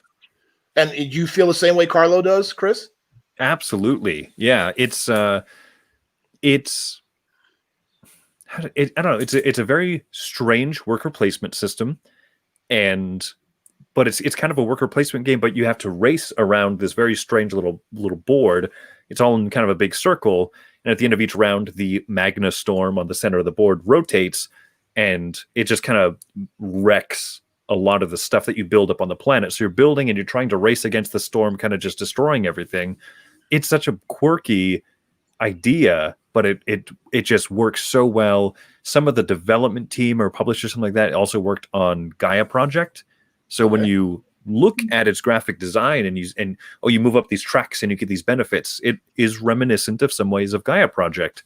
So if you had told me, hey, do you think this game is going to be immensely popular or no? I would say, well, yeah, obviously, right? It's got a good pedigree. It's got a great theme. It's got cute little, like you build these science bases and they look like little turtle miniatures, like little turtle spaceships. You're like, oh yeah, obviously this game's going to be a big hit. It fell into obscurity. Wow.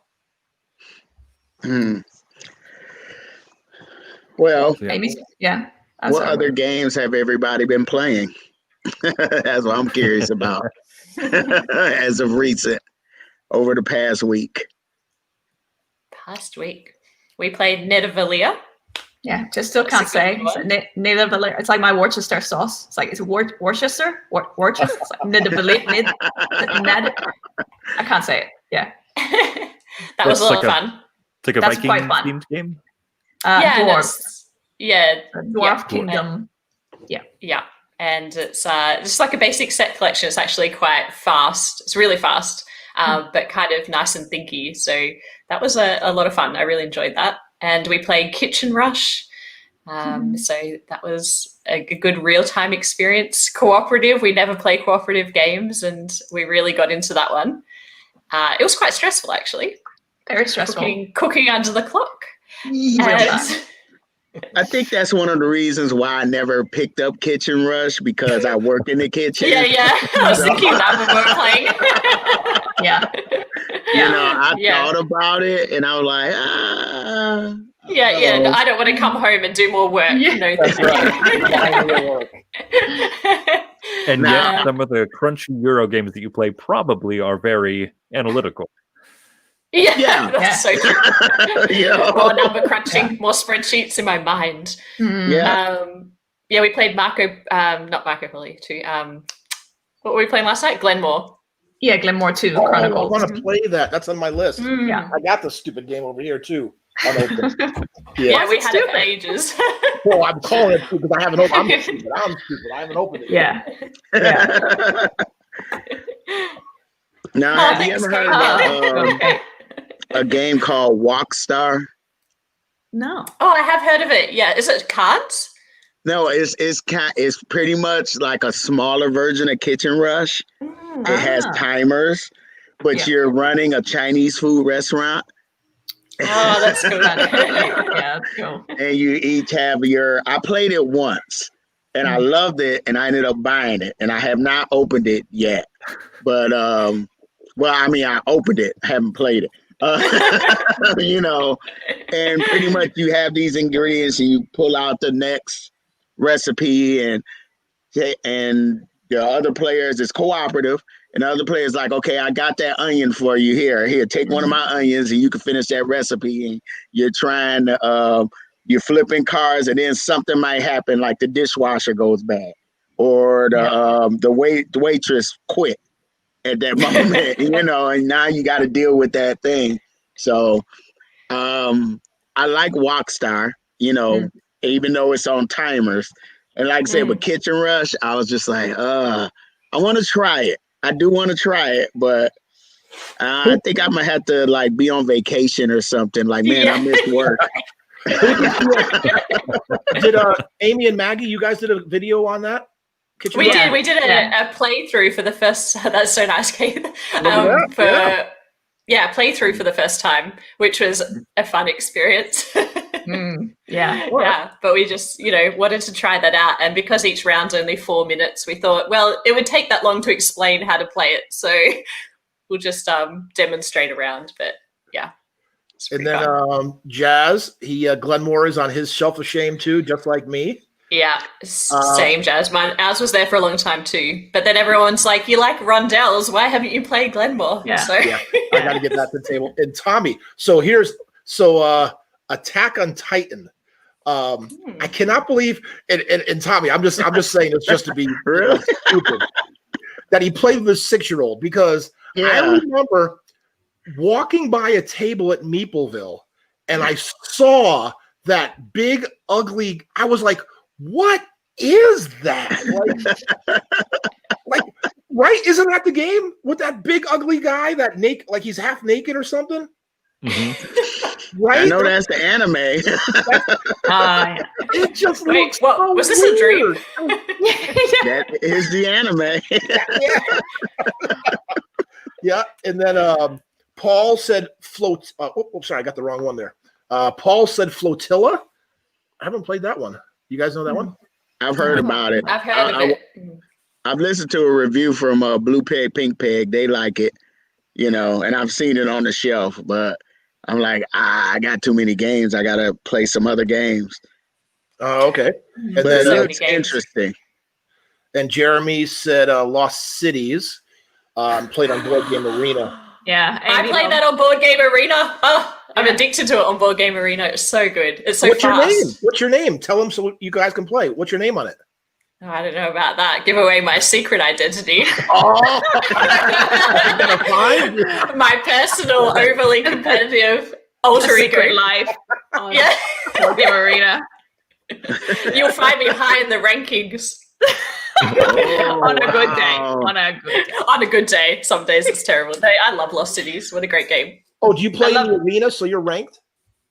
Yeah, I play Board Game Arena, yeah. I love hearing the updates. She's like, oh, I'm number this now. Oh, I'm number this now. Like, it's very fickle. It's a very fickle leaderboard. Yeah. Well, I'll tell you what, if anybody plays Hearts, because I'm on Board Game Arena. That's the only thing I play on Board Game Arena. I'm Meeple Tim. So, yeah, I'm ranked 2. So, play me in Hearts. Oh, ranked 2. You're ranked. I get that elusive top. Who's on the top spot? You're trying to take them down? Oh no! Because right, you get up there, you'll have a run of like 2, 3, 4 wins, and then you'll have 5, 6, 7 losses. And you're just like, well, oh no! Yeah. Well, you know what? Time to log off. What kills me the most with Board Game Arena is I'm sitting waiting for a game, and then I'll go web surfing on something else, and then all of a sudden the game will kick off, and I don't see the tab, and then I just lose like 20 points that I never even played the game. So. My rating's like very bad, by the way. So when you see that little bar, and it's only because of that. So I've not played Lost Cities, or I've not played Lost Cities on Board Game Arena. I've played it. Sorry, I've not played Lost Cities on Board Game Arena, but I have been 165 matches into Can't Stop on there. Oh yeah. Mm-hmm. Yeah, a friend of mine and I just have a perpetual grudge match. As soon as one of us wins, propose rematch, and we go. That's a good one too. And I love buttons on there as well. another really fast one that is like, even when I'm working, sneaky game of buttons, then back to work. Oh, I don't know. Allegedly. Yeah. It's another one where we can't stop singing it. It's like pushing up my buttons every time. Yeah. Oh, the Pussycat Dolls, right? Yeah. Mhm. Oh gosh. Yeah. So let's see. This last week, we played. What is it called? Sonora, the little Oh yeah. Crokinole Yeah. roll and write game. Mhm. That game is really good. Mm. It's It looks really good. good. And it's so Yeah. beautiful. Yeah, I mean, it helps that it's real pretty. Mm. I don't know. I've never been a big fan of dexterity. I don't know. I'm not good at dexterity. You know. See, and the funny thing is that Wendy is not the biggest dexterity games fan. Like we'll play at Meepleville, we'll play the copy of Crokinole there if you have it sitting out, because I just, it's very therapeutic, just sit there and flick those discs back and forth. And Wendy has never won it, and I feel kind of bad sometimes. She has beaten me every game of Sonora, Wow. because the more important part is the writing, the writing on the sheets. And she has just out clevered me every time that we play it. And she'll sit there and she'll flick something and go, oh, that was horrible. But then you have you can get some resources where you, at the end of the round, all the discs, or you have a 5 here, you have to write a 5 into this area. Well, you have some resources you can spend to swap 2 of your discs. So now you don't have a 5 there in the area you don't want. You're going to swap it with a 2. And so now you have your 2 and your 5 in probably the right area, or better areas at least. And so even for non-dexterity people, it's cool because you still get to flick things like, oh, you're there, bam, now you're not. And then Right. So me and my wife have been playing My City. Oh yeah. I think we're like episode 12 maybe. Which, we're really enjoying that. And then we stopped because I got a copy of Calico, and we played 4 games of Calico. And it's funny because the first game we played, my wife was like kind of in a frustrated mood. So she was like, I can't do this game. I can't do this game right now. Okay. And then I went to work and I came home, and she's like, I want to play this game with you again. And I was like, what are you talking about? And I guess she started the solo mode. And I'm like, oh, so you've been cheating and preparing to beat me. Oh, okay. Cheating. That's awesome. It's practice. And it doesn't necessarily translate. This is what I've learned, because I did this with Feast for Odin. I was like, I'm gonna solo this to nail the strategy, so then when we play again as a group, it did not translate, and I spent hours and hours. I enjoyed all those hours playing Feast solo, but it did not translate. Oh, Calico though, what a game! Love that game. Right. Yeah, we're actually, I think that might be our next talk. Our next video is Calico. Yeah, because that game is really, I can see why people are liking it so much, because it really will make your head hurt. But it's such a cute game. Yeah, it's pretty simple as well to learn. Simple to learn. Yeah, very simple to learn, but to master it, oh boy. Yeah.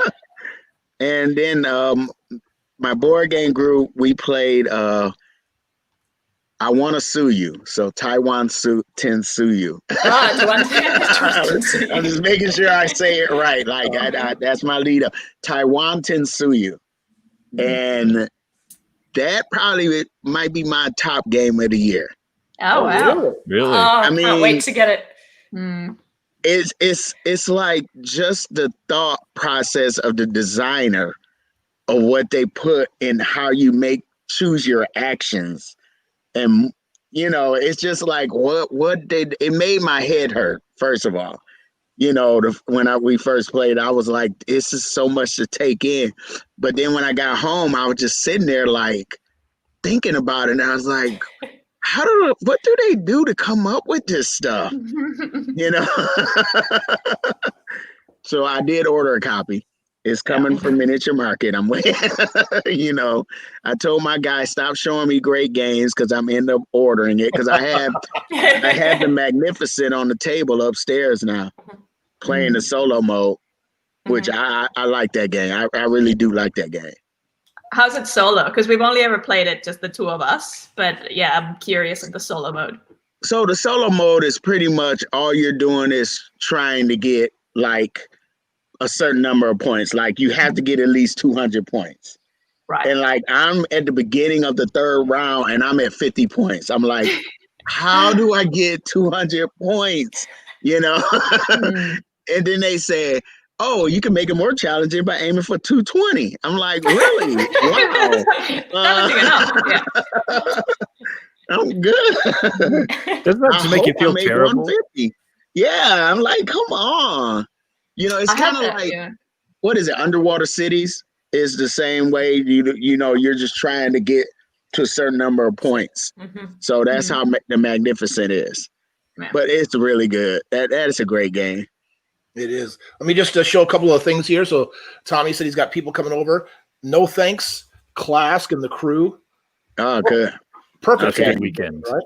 Yeah, Clask to me is the modern day no electric air hockey. And all you guys are too young to know what air hockey is, aren't you? No. We know. We all play it all the time. Every time we're at an arcade, it's like, bring it on. Yeah. And then Paul, I haven't heard of these games. I've heard of Bonfire. Stefan Fell. Yeah. Oh, it's his, okay. And what's the other one? The Grand Trunk Journey? Anybody know that one? I don't know. That one. I am going to Google that because I have no idea. Apparently, none of us do. No. Yeah, I haven't heard of that one. I've heard of Bonfire. Yeah, and again, like we keep mentioning, we've talked about, there are so many good games coming out. Like there really is.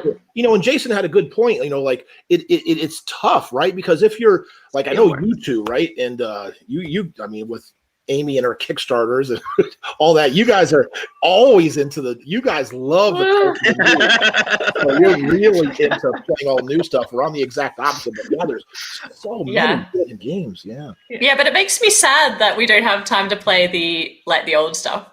Some things still get played. Like we were playing Viticulture just a couple of nights ago, and you know the classics come out, but especially when we find a new game that we really like something like Calico, and then it's like, but we haven't been able to get back to it because you know there's still so many other games.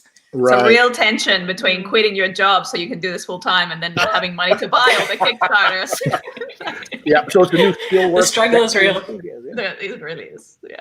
Ah, okay. And then, Cleopatra. Now I backed this. This is the Kickstarter one, right? Yeah. Yeah. Aren't they late on it now? I did not back that. You didn't? What? Look at me go. Maggie, check her temperature. Is she okay?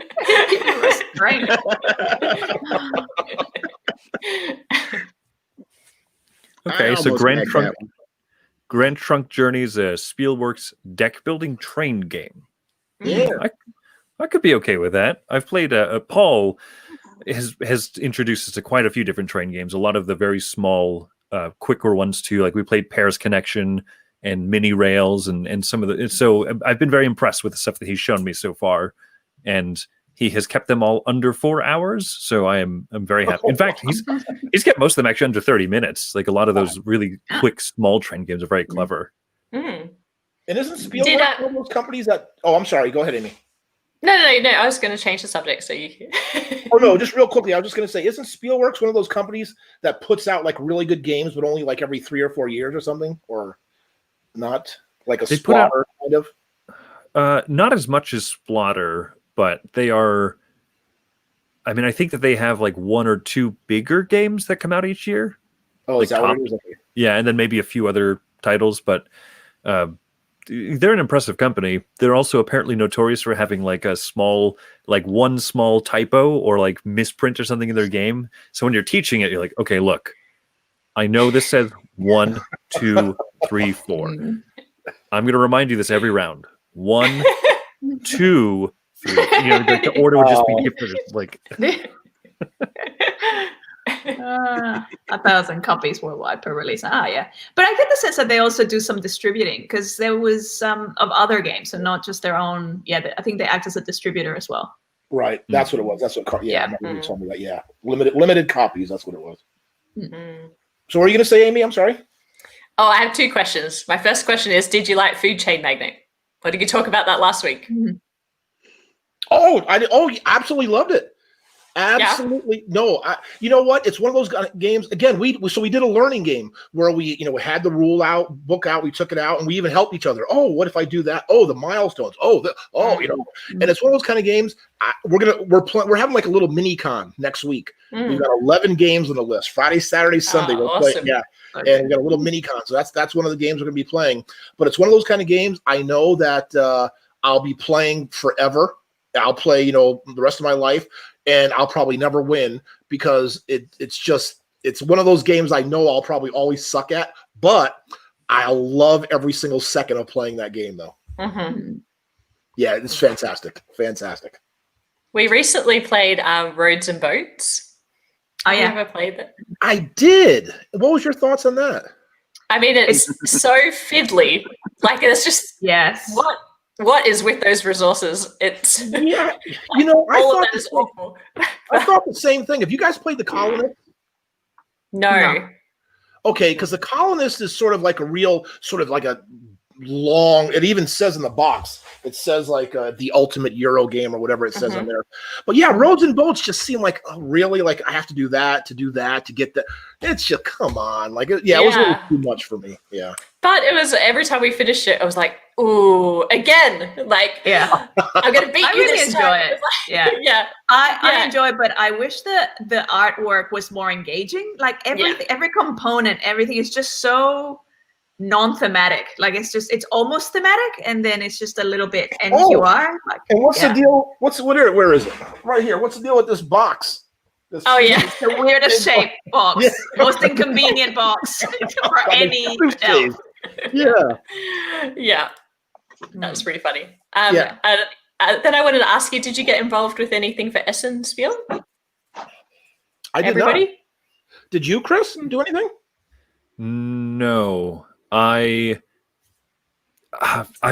been, to be honest, I've been having such a hard time even realizing that online conventions are happening. We're like, I know, okay, I've heard, okay, this Friday, and then Friday comes around and I say, I'd just rather do something else. I'll watch a movie or something.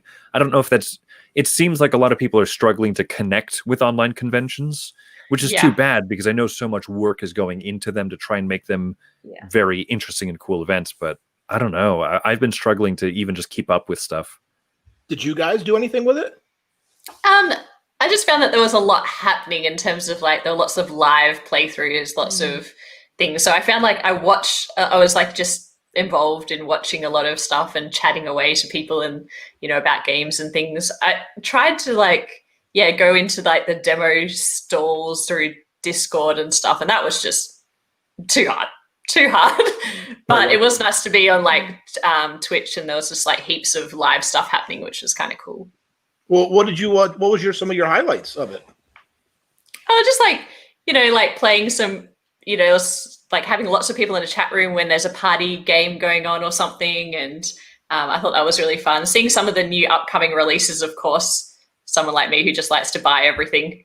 There were lots of purchases made. Yeah. Lots of pre-orders, lots of imports. But yeah, no, it was good to see all of the upcoming stuff. And Or Shucks the weekend before was quite good for that too, just seeing kind of what's coming up. Oh, so what are you excited about? What's on the burner coming up where that's really hot? Oh, yeah, like Bonfire is one that I'm excited about. I think the new UE game. Uwe. Oh yeah, what is that? Halotau, something. Looks exactly like an Uwe game, like every other. It really does. Which it really does. It looks dry as, and I can't wait. The Prague one? Prague. Yeah. Yes, yeah. That's what Carlos said too. Oh yeah. Yes, I've pre-ordered that. And Cloud Age, yes, super excited about another Fister game, which is has some kind of element of card crafting, I believe. Like there's hidden Mystic sleeves Veil? on the kind of like that. I think. Okay. I don't know too much about it. They haven't released too much about it. What else did I order? The little card game cafe. There's lots of buzz around that. I'm excited to try that. Cloud Age is one of the few games I've pretty much just blind pre-ordered. I haven't put a lot of money into much recently, but an Alexander Pfister game with a really, really neat theme. This kind of was like a desert dystopia type thing, and something about airships. And okay, cool.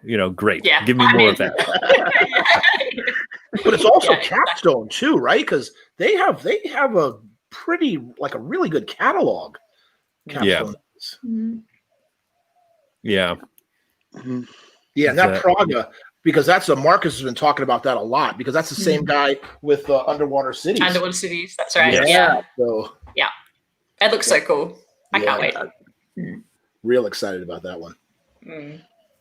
Yeah, I don't know anything about that one. It's I assume the city of Prague, right? So, all right.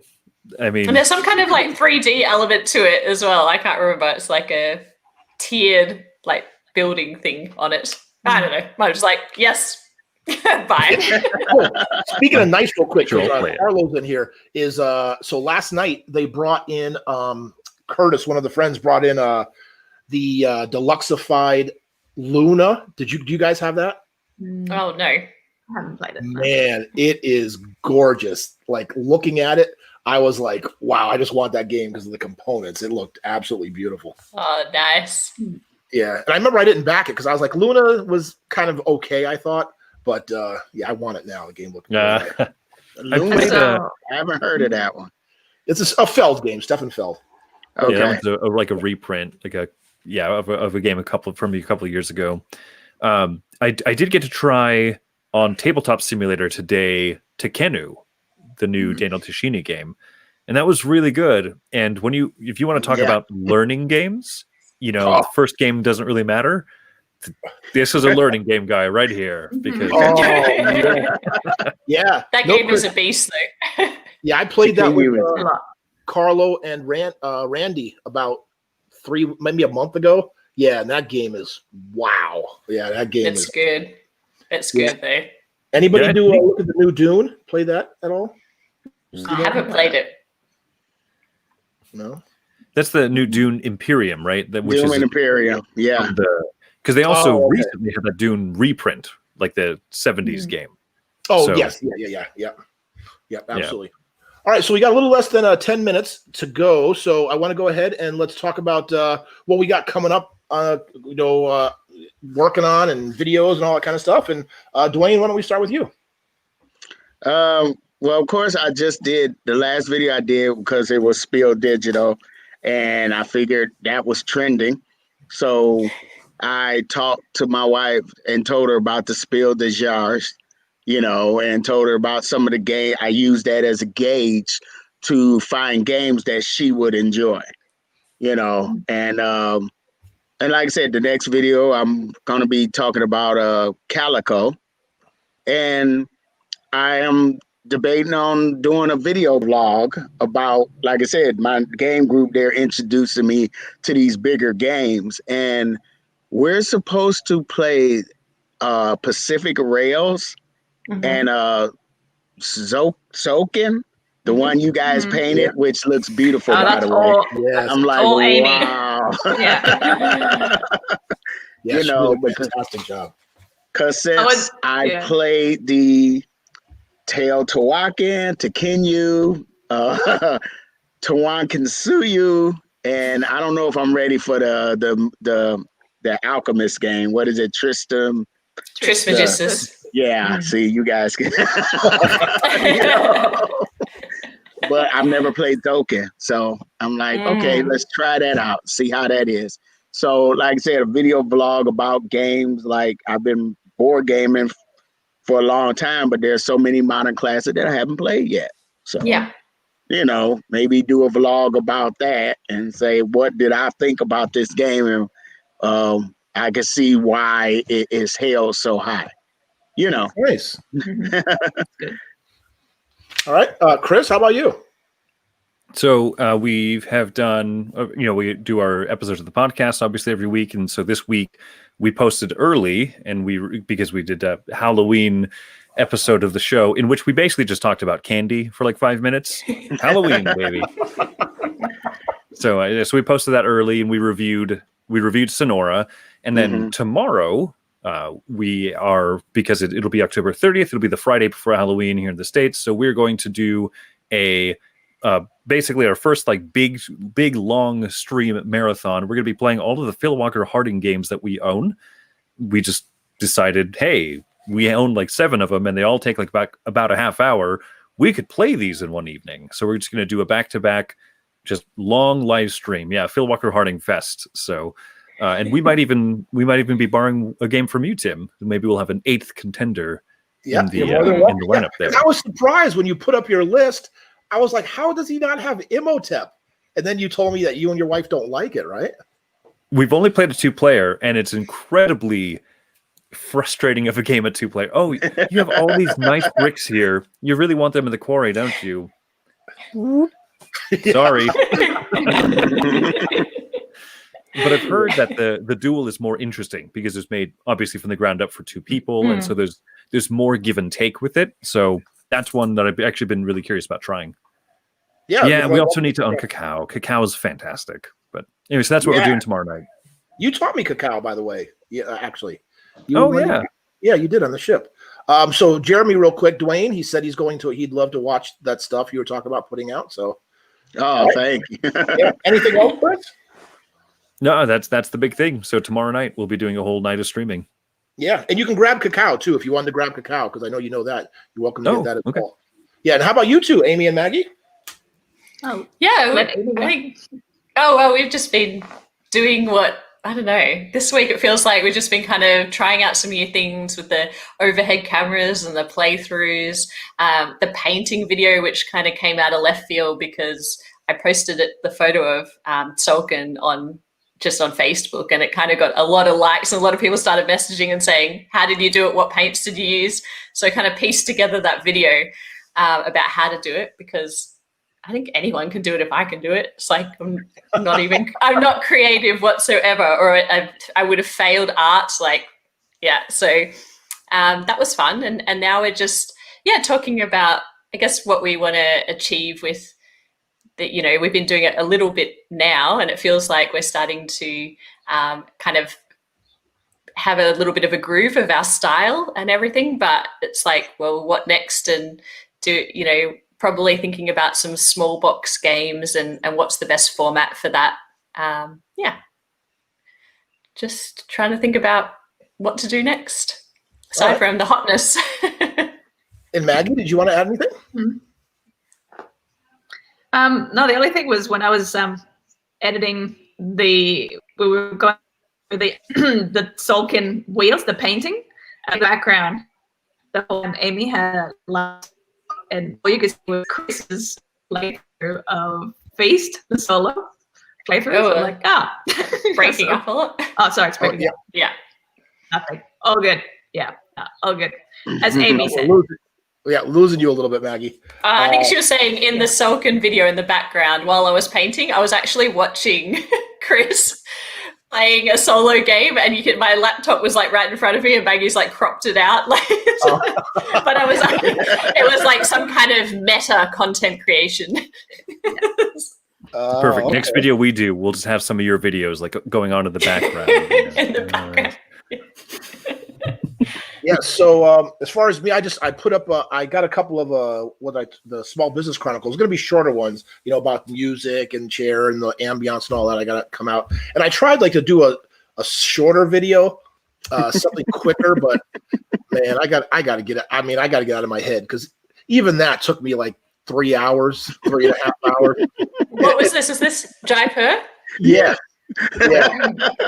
And it's like I'm trying to let me work on a short one, but it's just like because I'm like, let me try this. I want to try that. I want to do that. So I don't know what I want to do because I just can't. I can't invest that much time. You know what I mean? Like it's just too much time, and it's just when we watched it, we were like, oh my god, so much B-roll. I was like, how long did this take too?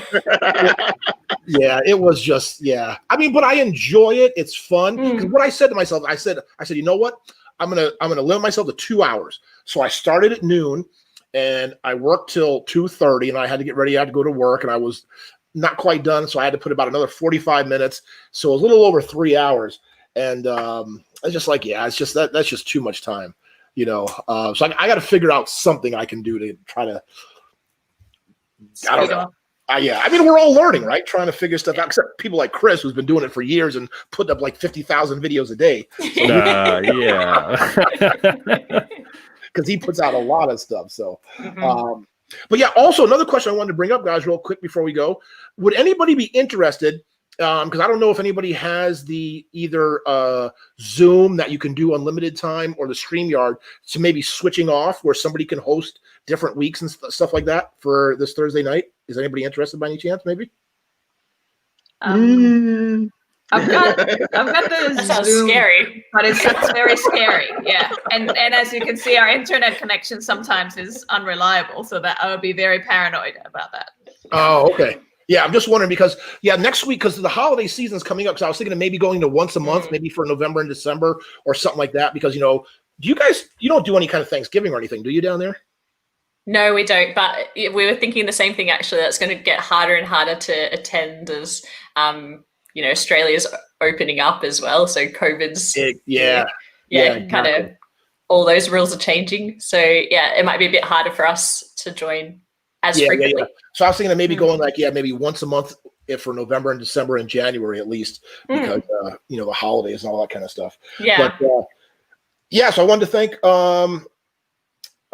Wait, real quick before I go. So Grant, if you're on here, Paul, Chris may be coming up to borrow some games. And what did Tommy say? He enjoyed Jaipur, thank you, and also want to watch Amy and Maggie's top 10 thematic Euros. Thanks, Tommy. Yes. Yes, and thank you everybody who was watching. So we had Tommy and Paul, Jeremy, Kate, Carlo, who else? Grant was here. Yeah, everybody who was watching. Jazz. Yeah, Jazz. Well, the lobby of hobbies. I can see that. Carlo, all. Yeah, so everybody who was watching, thank you so much for joining us. I had a great time tonight, and Amy, Maggie, Dwayne, Oscar, and Jason, and Chris, everybody too. So thank you guys. And again, I'll put out a schedule and email, and again, maybe once or twice for the once a month for the next couple of months. But thanks again, everybody. Be safe and continue putting out some great content. All right. See you guys later. Bye, guys. Bye.